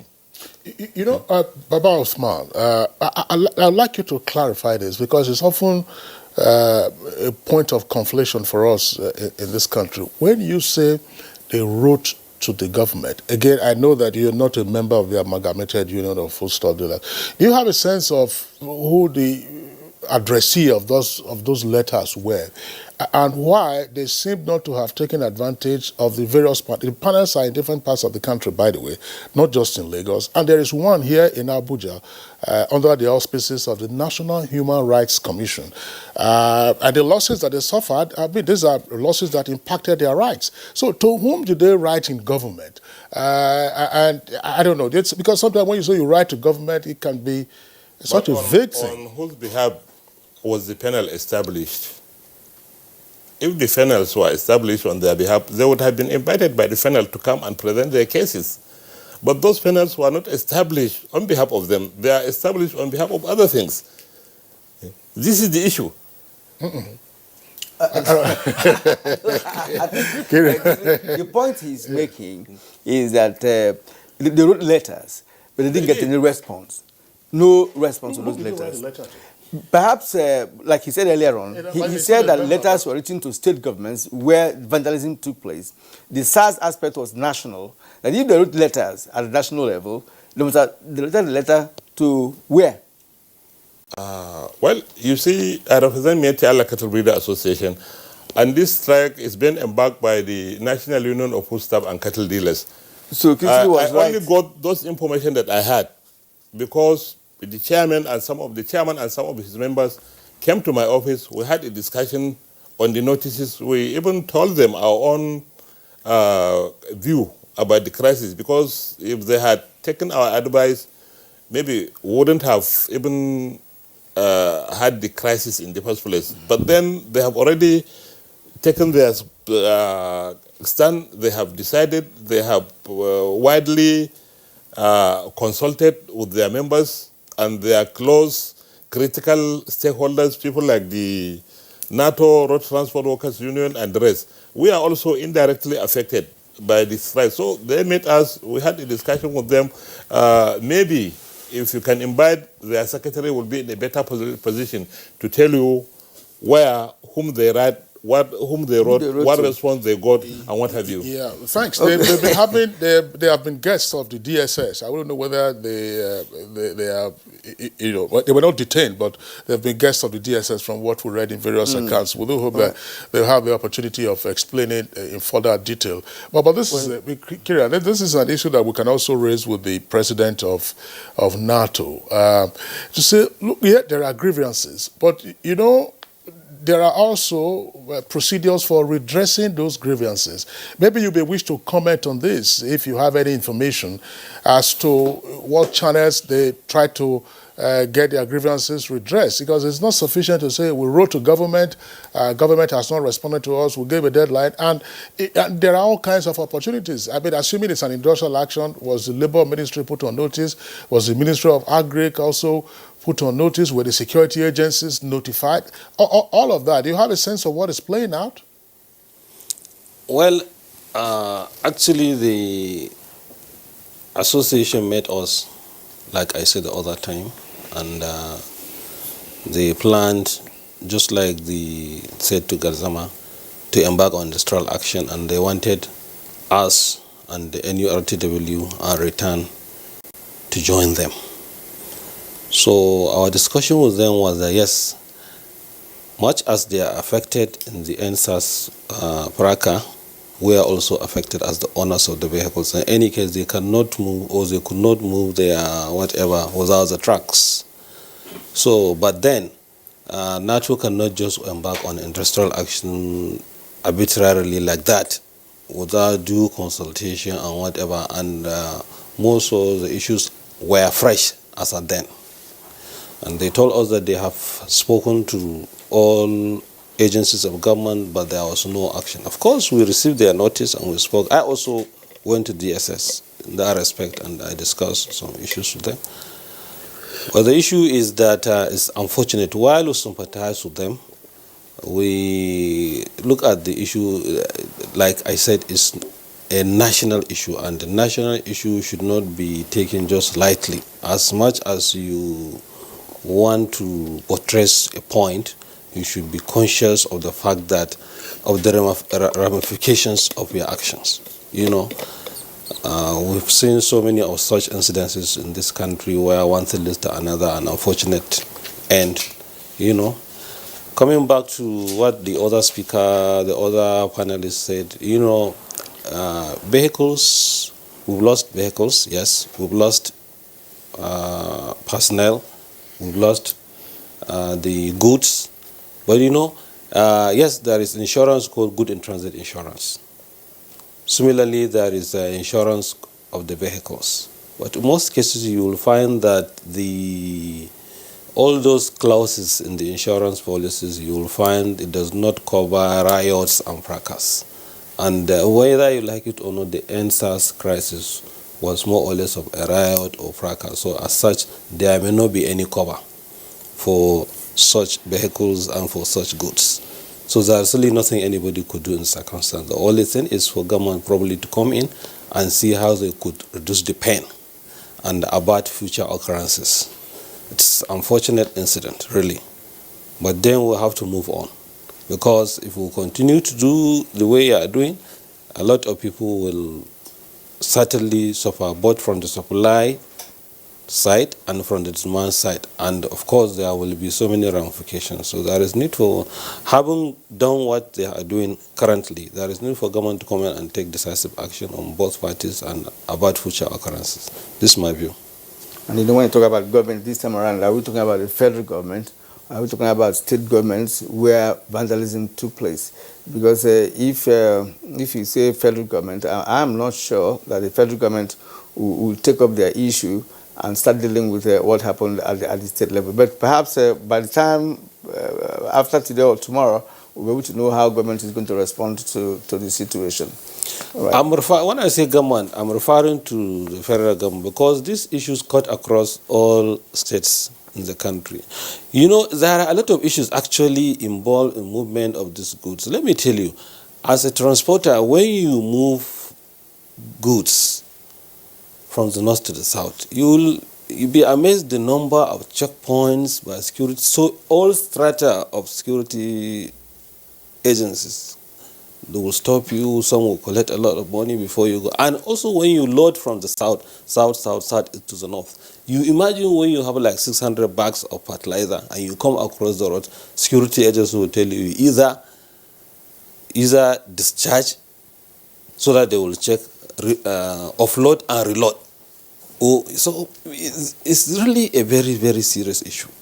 I've had some instances where I discussed with one of the ministers in this respect, and I believe something is ongoing in this direction. But it's really a very serious issue, you know. And of course, I understood going forward there may be a policy where you will, just like it happens in some other countries, you don't see live cattle moving on just open vehicle. Probably already slaughtered in a refrigerated vehicle where you move quietly. So these are some of the issues that really government should look at in the course of doing this transportation policy, so that we avoid all these unnecessary occurrences or incidences, especially on the roads by so many of the security, as much as they help us with the current insecurity in the country. I'm not saying to a very large extent that we do not appreciate the presence of the security. It's even more important now than any other time. But then presence is one thing, extortion is another thing. Yusuf Lawal Uthman, thanks a lot. That point has also been raised by the Amalgamated Union of Foodstuff and Cattle Dealers. They were talking about, extortion. But you see, if you talk... Issues of multiple taxation on the way. Multiple taxation. Well, fine. Let's disaggregate the issues and talk about extortion. Unfortunately, again, as the point has been made, it is the way the action is being carried out. If you said you were downing all your trucks in all the different parts of the country, rather than saying the border line between the north and the south, somebody would say, yeah, you're actually grumbling about extortion. But DIG Habila Joshak, there is no innuendo in this, but I mean, the issue of extortion of motorists, of truckers, is one that is notorious in our country. In fact, one of the complaints of the Amalgamated Union of Foodstuff and Cattle Dealers is that, for instance, to get a truck of cattle from the northern part of the country to the south, sometimes they part with as much as 250,000 naira. Just doing roja along the way. How do we overcome this? Well, this is not a new development, because while we were still serving, we had all this. And the government had taken decision and ordered that such should not be allowed. And at a point, the Nigerian police were issued with directive that extortion or stopping of vehicles carrying agricultural produce, wherever in the country, should be let go. I know that we could still have these people doing that, and I know that the authority of the Nigerian police are very, very much aware that that has been stopped. But again, I do see this issue of revenue collectors, either from the local government or from the states. As you travel, you see them blocking the road. That is very, very true. I don't know whether they're correcting some levies or whatever, but I think that there should be a comprehensive step to ensure that security operative, whether the police, whether the civil defense, or whoever they are, they must only remain there to ensure the safety of the carriage of these food materials to any part of the country, while also working on the local government and the state government revenue collectors with a lot of sticks and then blocking places and also trying to extort. I think they do more of it. And so I think comprehensively, if there could be a directive, and I'm sure it's going to be complied with.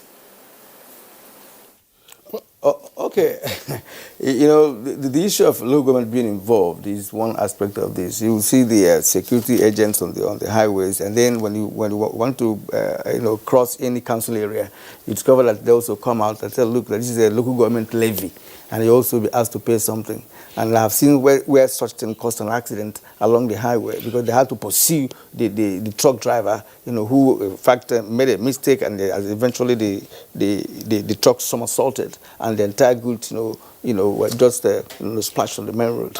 This issue of I don't know whether that is directly extortion, but you also see it intra-city, where the goods, that's to say the foodstuff, have arrived a major depot, say in Lagos, you have it at Mile 12. And then you have the little trucks or little estate cars, the one they call panel vans, conveying them, whether they are vegetables or fruits or other things. And usually you will find the VIO officers, I know that around the Lagos area, around Anthony, you say park there. I know what that means.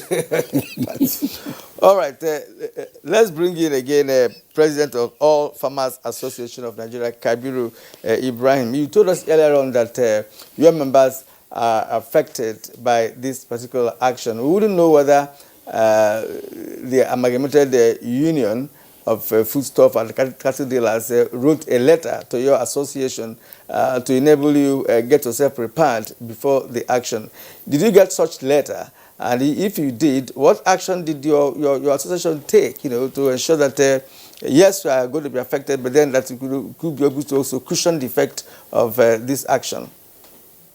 Frankly speaking, we did not receive any letters from them at the national level. I wonder whether they gave some of our chairman. Unfortunately, they didn't draw my attention to it. But as I told you, we are directly involved in all this because we produce some of these things to be able to sell at a good price. And the people who come to buy them, the traders, will buy when there is availability or there is opportunity of transporting it to the place of need. Once this is affected in any way, we are affected. And then on the whole, also, we crave for there to be a good enabling environment for us to be able to operate going forward. If there is any turbulence in any part of the country, the farmers suffer just like every other Nigerian. But we suffer more because we will not be able to produce optimally. There are many things that my fellow panelists said that form a gamut of things that we need to do to make Nigeria work.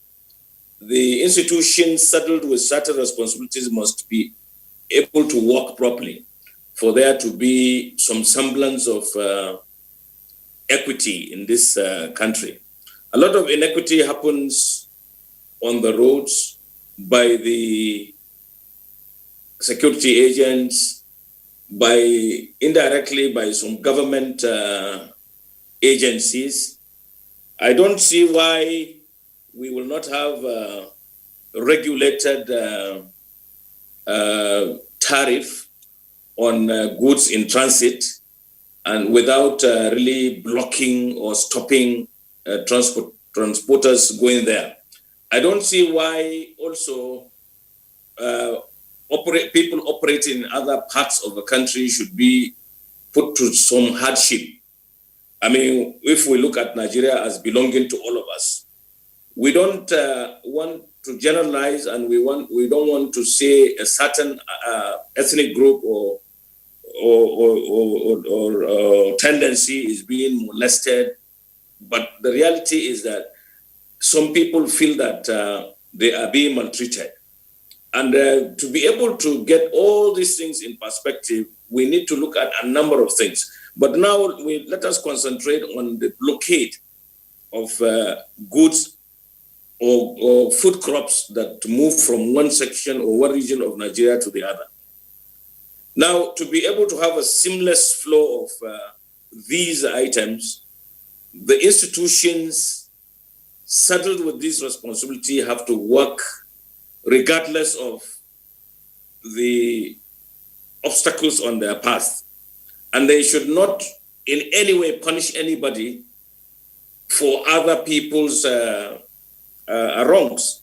Because if for any reason you prevent people in Lagos or Oyo or wherever, or where Imo State from buying things that they need readily, you will cause a ripple effect. There will definitely be some kind of turbulence in the political system there. And then also for the people who produce to be able to buy other things by selling, you are also causing problems. So these problems will permeate the whole system. The whole country will be in disarray. We will have a problem that we will not be able to handle as a nation. So it is very important that we resolve these issues before they get escalated. And it's very, very crucial for everybody's well-being to do this. The question of blaming state or federal government or even the farmers or the road transporters or the cattle associations, sellers associations and all that is not going to take us anywhere. We will better tell each other the truth. The best way to resolve this issue is by looking at this matter dispassionately. Let us be able to know that for the country to get to the promised land, we will have to work all in tandem with each other to be able to do that. For instance, if anything is produced in a certain region and it has to be moved from by what we have today by open trucks destination, because that is the destination of need. Whereupon you put any obstacles on that, you will create problems. And the problems will affect everybody. Everybody in Nigeria will be affected. If you have some respite, it will only be temporary. But if these things exacerbate, everybody will suffer the consequences. So my appeal to all of us, all the stakeholders, and all Nigerians is that we should make effort to make things work for Nigeria to work very well. And this is on a general note. Now, restricted to the issues at hand, the Amalgamated Union of Foodstuff and Cattle Sellers should understand that they themselves will suffer business losses if this thing continues. We also should know that the government will not be there if it does not take care of its citizens.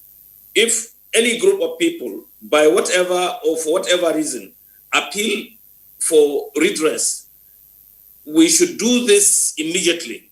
We should not allow the period of 6 months or 4 months or 5 months before we take a decision. We can even make some interim arrangements to partially compensate people who suffer the brunt of certain behavior until we completely exhaust all avenues of checking the quantum of the losses. In this way, I believe people will see action being taken and a lot of things will happen. I am glad to say that some of the challenges of insecurity are now being promptly looked upon. And if this is continued, every other aspect will be so treated. And therefore, we will not have these issues recurring every day. It is very discouraging for me and for all farmers in this country to work assiduously to produce what we produce so that we get the best of the situation. And then we are now saddled with the problems of not being able to sell. It will discourage us. We will not be able to produce as well as we will. I mean, certainly. And the transporters also put in a lot of money to buy vehicles and all that, and they are prevented from going somewhere. That kind of thing will not augur well for anybody. The associations are meant to be the mouthpiece of the group, the tendency that voluntarily provides service to the nation. Nobody will definitely join any association to lord it over any section of this country. But if they are out of necessity forced to take certain actions, we should look at the pros and cons of those actions that caused these turbulences, and most often it's inadequate, is lack of equity. Inequity in all ramifications is the cause of all these problems. Nigeria should make all institutions work properly. Everybody should just do their work. And that is what, for those of us who are paid to do a certain thing, we should do it judiciously. We should be good citizens, good Nigerians. Therefore, we will be able to curtail all these things. It's very baffling that other countries, poorer countries who depend on us for food, just laugh at us because within our own country, we are not able to allow food to move seamlessly. It is very, very disappointing and very discouraging. And when people say that because of the wahala that is now between the north and south, we are able to even sell these things outside Nigeria, and Nigeria is hungry. It's really very sad. We can only sell those things outside that are surplus to us. We can even look at it from our storage system. We can only store what is surplus. When your children are hungry at home, are you going to get any peace by giving out everything else that you have in the store? It is impossible. So we must be able to make Nigeria work. We must be able to do these things properly. All institutions associated with all these things must work properly. Nobody should be corrupt in whatever they do. It's for your own sake. We must look upon this as being our brother's keeper.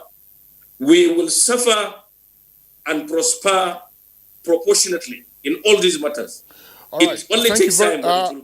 Architect Kabir Ibrahim would like to thank you for your elaborate comments, and indeed the other gentlemen. We're going on a short break now. When we return from the break, of course, we continue with the conversation and also take some of the tweets that have come in. A new edition of TV Guide is out with special focus on the game changer, His Excellency Governor Abdullahi Sule of Nasarawa State. Broadcasting in a digital economy, Maxwell Lobo gives an insight. This edition also features Nancy Naji of AIT, a name synonymous with business. Meet the NCDC boss, Dr. Chikwe Ihekweazu. TV Guide, your indispensable companion, also x-rays the relevance of social media in the modern society.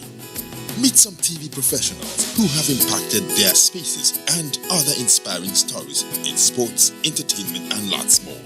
Grab a copy at the vendor near you or NTAi stations nationwide. TV Guide, your indispensable companion.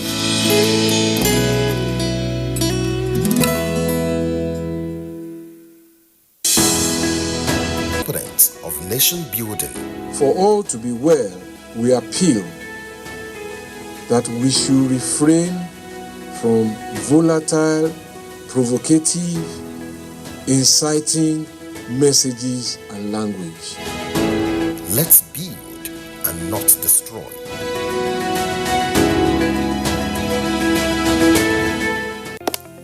Although social media as a channel of communication is inherently harmless, it becomes harmful and damaging when used without discretion and thoughtfulness.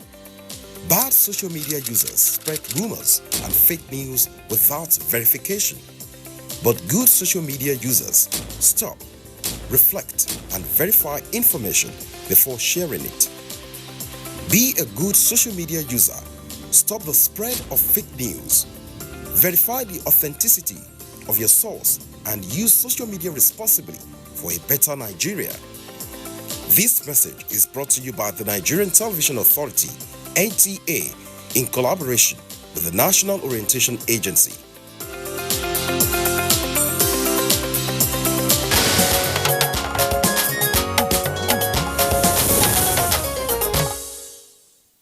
All right, so thank you for staying with us up to this moment on the program.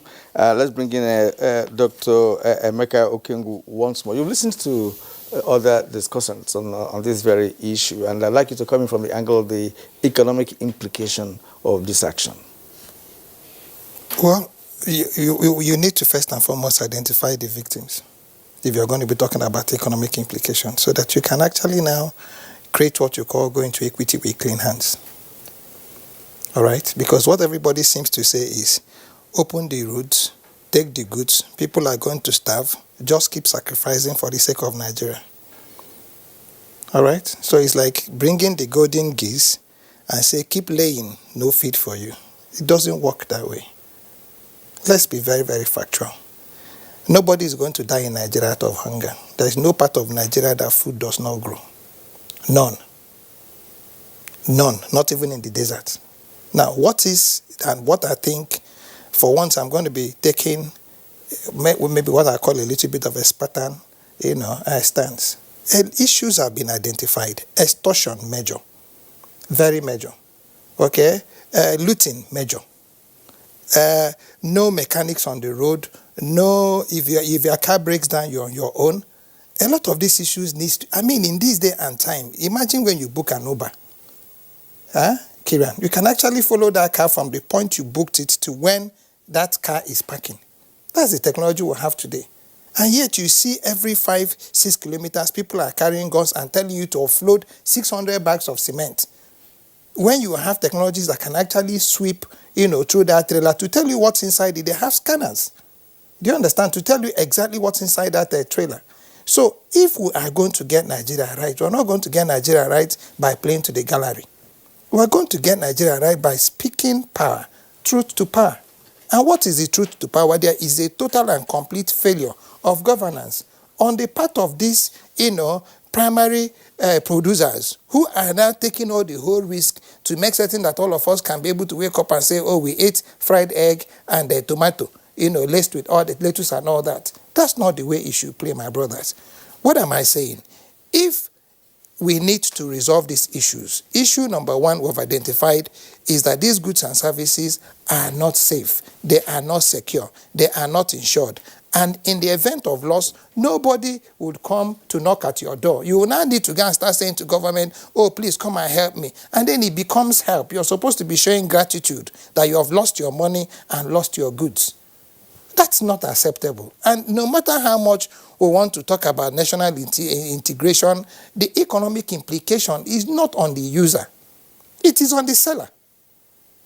That's the point I'm trying to make. So if you're not able to get the producer to keep producing, ultimately, two things will happen. And come to think about it, everybody talks about us being a country that is actually producing. Are we really producing? What are we producing? What are we producing? The moment you open the borders, what happened to our rice? What are we producing? Let's tell ourselves the truth. So that's why I'm saying that it's important we now, rethink our agriculture programs, especially at the level of the subnationals. Now, Gazema has talked about going with 4 governors. I nearly froze when he was talking about each of them contributing 10 million naira to a man who's lost $1 billion. And you say, oh, we're giving it to you to go and buy mat and blanket and the bedsheet. Oh, just hold it. And then by the time they share the money, everybody gets 30,000. And the man has lost his livelihood. Nobody is going to be giving him new credits. And you say, oh, let us keep living this way. If we are going to change our country, we are going to change our country by making certain that mercy, is not the driver, but justice is. The moment we put justice ahead of mercy, then we can begin to now talk about who has failed in his responsibility, and then who pays for this cost of this failure of responsibility. There's this joke going around the social media that in 10 kilometers of your driving, you will see more than 200 police checkpoints. But that people are able to drive for 300 kilometers, taking 300 people, and nobody seems to see them. Do they disappear in the thin air? Is this not the failure of our security architecture? So for me, one, as a farmer, yes, this loss is going to affect everybody. But sometimes you need to take what they call some tough decisions. Remembering that everybody in the South, most of, like I said to you earlier, I'm a Southerner. I live in the North. My farm is here. So technically, my goods are also part of what is going to the farm, to the South. It's not as if there's nothing also coming from the South into the North, even vis-a-vis, the agricultural products that we're talking about. But I think my call will be for government not to plead, but for government to engage. What's the difference? Pleading is, go back. We're going to look at your matter. Engage is okay. These are the issues on the table.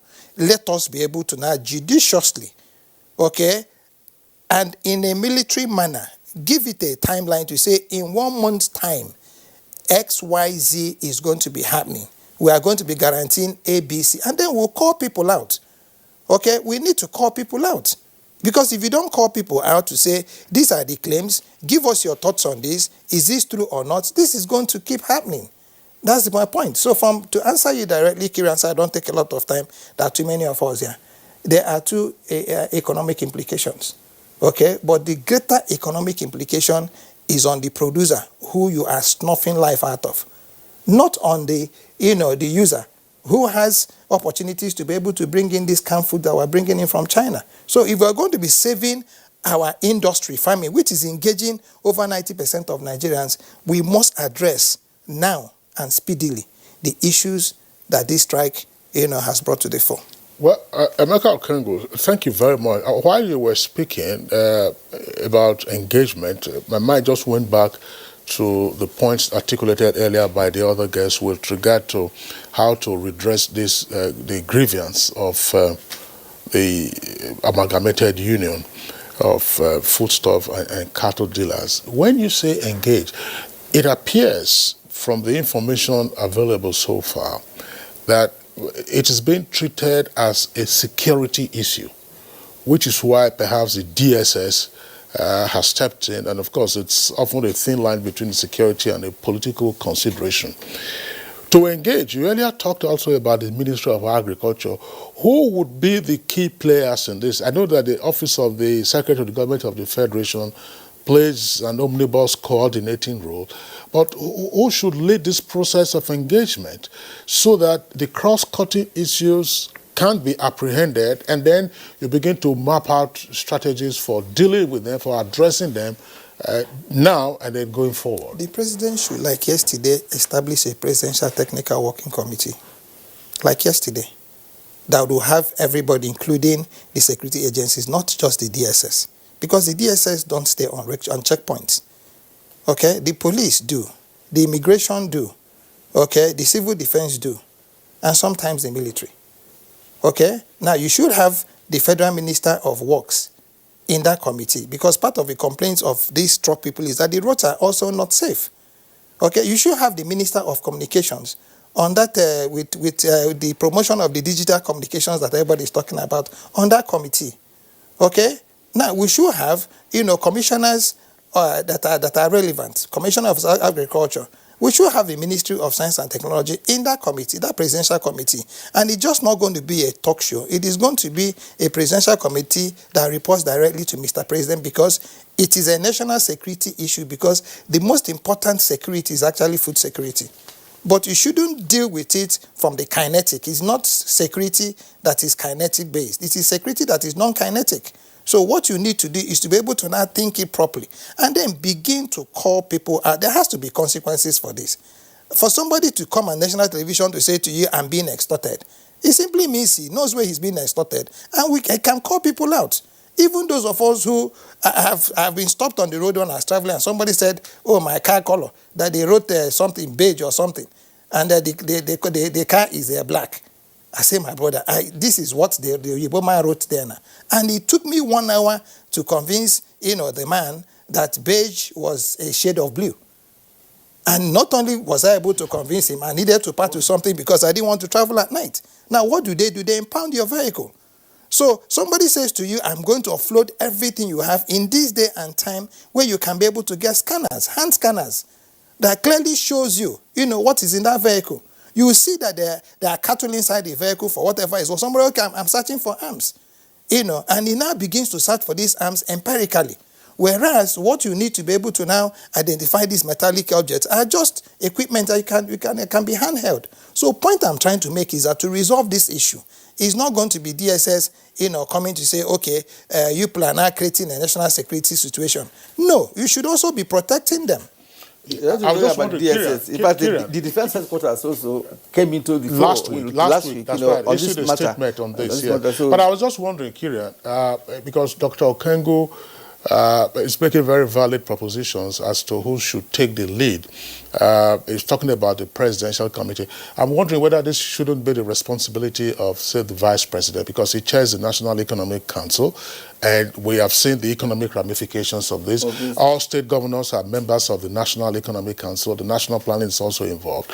I don't know. It's an open issue that, of course, we'll continue to look at when we return to other guests. And from what the talking was talking about, we're not yet there when it comes to the application of science, technology, and innovation in what we're doing on a daily basis, right? Until we get there. And we've always said in this program, that science and technology is what we require in all its ramifications for things to work well. If you don't apply it, of course, we're going to be in the doldrum. There are no two ways about it. And just by the way, Kyriat, while you're still talking about science and tech, DIG Joshak, I mean, tell us, when are we going to graduate from the traditional checkpoints and roadblocks manned by police officers to what Emeka Okengu was suggesting? Because it's not just tedious, but almost, I don't want to know, please pardon this word, it's primitive to just want to, by mere, looks, to go through a trailer that has 600 bags of cement or 900 bags of cement to check whether there are arms stacked in there. And then the trucker is losing time. The owner of the cargo, of course, is potentially suffering losses. Is there the possibility of investing in these small tech items to facilitate stop and search? There is, of course. There is, of course.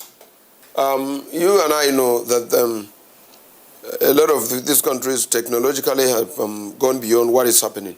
But like I said, don't forget that in this country, there has been a lot of recoveries done as a result of using just this kind of method in checking. But, the arms proliferation is one of those things, and that's why security agencies tend to insist that they want to check.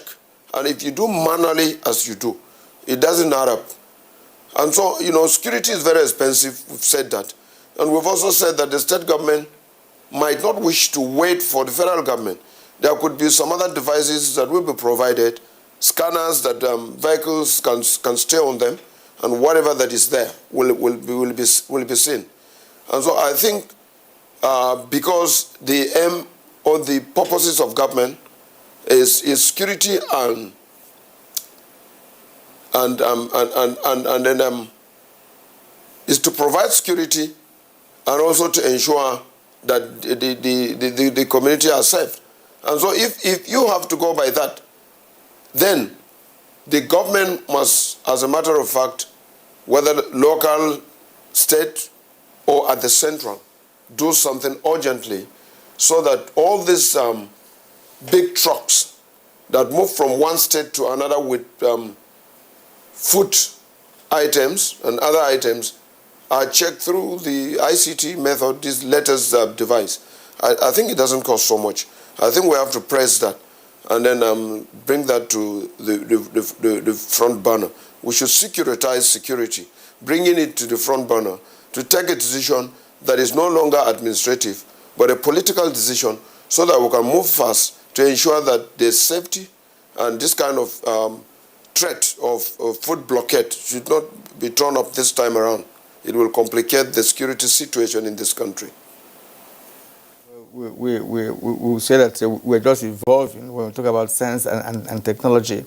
And again, in all departments, in all most establishments, there are always departments that are into science and technology. But they're just at a low level. Nobody plays that up. That's part of the reason why, like the police, for instance, should have all manner of facilities that are technologically driven.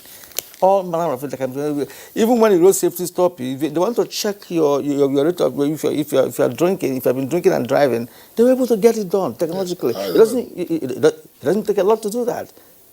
I don't know. I haven't seen road safety officers on the highway with breathalyzers to ascertain whether, You have seen that? I haven't seen them. They don't have it. I haven't seen them. And part of the complaints is that some of the truckers also get stoned on alcohol, where they take either the agbo or hot drink before they leave their pass. From the motor park. Some of them, not all. It can't be all of them. Yes, okay. All right. All right, Kieran, we have a number of tweets that have come in. Let's go through those tweets and then return to our guests with their closing thoughts. The federal government should deploy more security units to vulnerable areas, prosecute perpetrators of violence, disarm ethnic militias and local vigilantes, and begin executing long-term plans for comprehensive livestock sector reform in Nigeria. This it must do. This it must not fail to do. Festus Akimboyewa, there is no doubt that the food blockade from north to south is a threat. The federal government and governors forum must intervene quickly before it is seen as a declaration of war, which could lead to a breakdown of law and order in the country. Mike Enko says, promoters of this grave division among us should be adequately prosecuted and punished accordingly. Our great heroes past fought with all their blood for independence and unity of our great nation. It is for us to pursue issues that will bring disunity, rancor, and dishonor. I think Kingsley, they're getting it wrong. This is not a matter of blocking goods that are coming to the south. They are protesting about something that happened to them. It's not necessarily a food war against the south. Against the south, that's the point from what the guests have been saying, even though these are third-party accounts from the associated associations, MACBAN, for instance, that's Mietiala and NATO. Utula Sunday, but the effect of what we are saying is that there is a blockade of food supply. Exactly. That's the consequence, and of course it has huge economic ramifications, as our guests have indicated. Dr. Liman MS says Nigerian government must make the deliberate policy to enforce value chain in agriculture, such that agricultural produce are only moved from certain distance after being processed or fresh within the nation or for export to forestall this kind of challenges of food security. Suleiman Babagana, we should not be fast in crucifying the action of these amalgamated food sellers. This is as a result of the inaction from some parts of the country. Chris Simeon, the federal government should call the two groups together in order to avert the impending hyperinflation in some parts of the country. Yeah, but Amosi Haruna Adamu says human beings must interrelate and depend on each other for self-preservation. We can't live in isolation. We must compromise as a heterogeneous society and a nation. However, let us look beyond our heterogeneous formation and the reason why we are together as a nation. Law Alpha said, food blockade saga is a great disservice to the unity and progress of our country. Government should conduct an investigation into the matter. All right, we have Bello Mohammed. The government cannot continue to fold its arms as Nigeria goes to war with itself. The role of NOA in enlightenment is a far cry. There is so much misinformation in the air. Without peace and peaceful coexistence, no progress can be achieved. It is time we go back to drawing board with everybody involved to solve our problems. Everybody here means regional, traditional, religious, and the political leaders to come to the same table and chart the way forward. All right. So one of those directly affected, because of course their assets are in stasis at the moment, that's the National Association of Road Transport Owners. Yusuf Lawal Othman, the national president, is still here with us. Let's get your closing thoughts on this. I mean, you've listened to a wide variety of perspectives. You've also expressed yours. What do we need to do now, very quickly, to get out of the current situation, which is obviously unhelpful? Well, what we need to do, just like every panelist here portrays, is for government to engage all the stakeholders in this bracket and hear their views, with a view to avoid future occurrences. Just like everybody acknowledged, yes, we need food and supplies to be everywhere in the areas of need so that there will not be scarcity. So also the supply should not be disrupted. So there is need for all the stakeholders to assemble and probably thrash out all the issues. I've heard Doctor suggested some members of some department or agencies to be part of the committee, but he's forgotten Federal Ministry of Transportation. You'll observe that Federal Ministry of Transportation involved in the railways, in the waterways, of course, in the road. Federal Ministry of Works is just a contractor, but the main owner, the ministry whose responsibility of all these issues are actually Federal Ministry of Transportation. So the onus is on the Federal Ministry of Transportation to look at all those issues, just like it happens in other, and especially now that we've signed into the African Continental Free Trade Agreement. We just have to pause you there because of time, right? So I would like to appreciate all of you for your contributions this morning. Let's start with you, the President of National Association of Road Transport Owners, Yusuf Lawal Othman. Thank you indeed. The National Secretary, Meyeti Ala Cattle Breeders Association of Nigeria, Baba Othman Ngel Zama. We also had via Zoom the President of All Farmers Association of Nigeria, Architect Kabiru Ibrahim. Thank you for coming on the show this morning. And of course, we have the Deputy Inspector General of Police, retired Habila Joshak, and Dr. Emeka Kengo, an agricultural economist and a regular on Good Morning Nigeria. All right, so that's it for us today on Good Morning Nigeria. Thank you for tuning in. We're back tomorrow, same time, 7 in the morning. Until then, take care of yourself. I am Kingsley Osadolo. And I am Kirian Umayo. Do have a great day.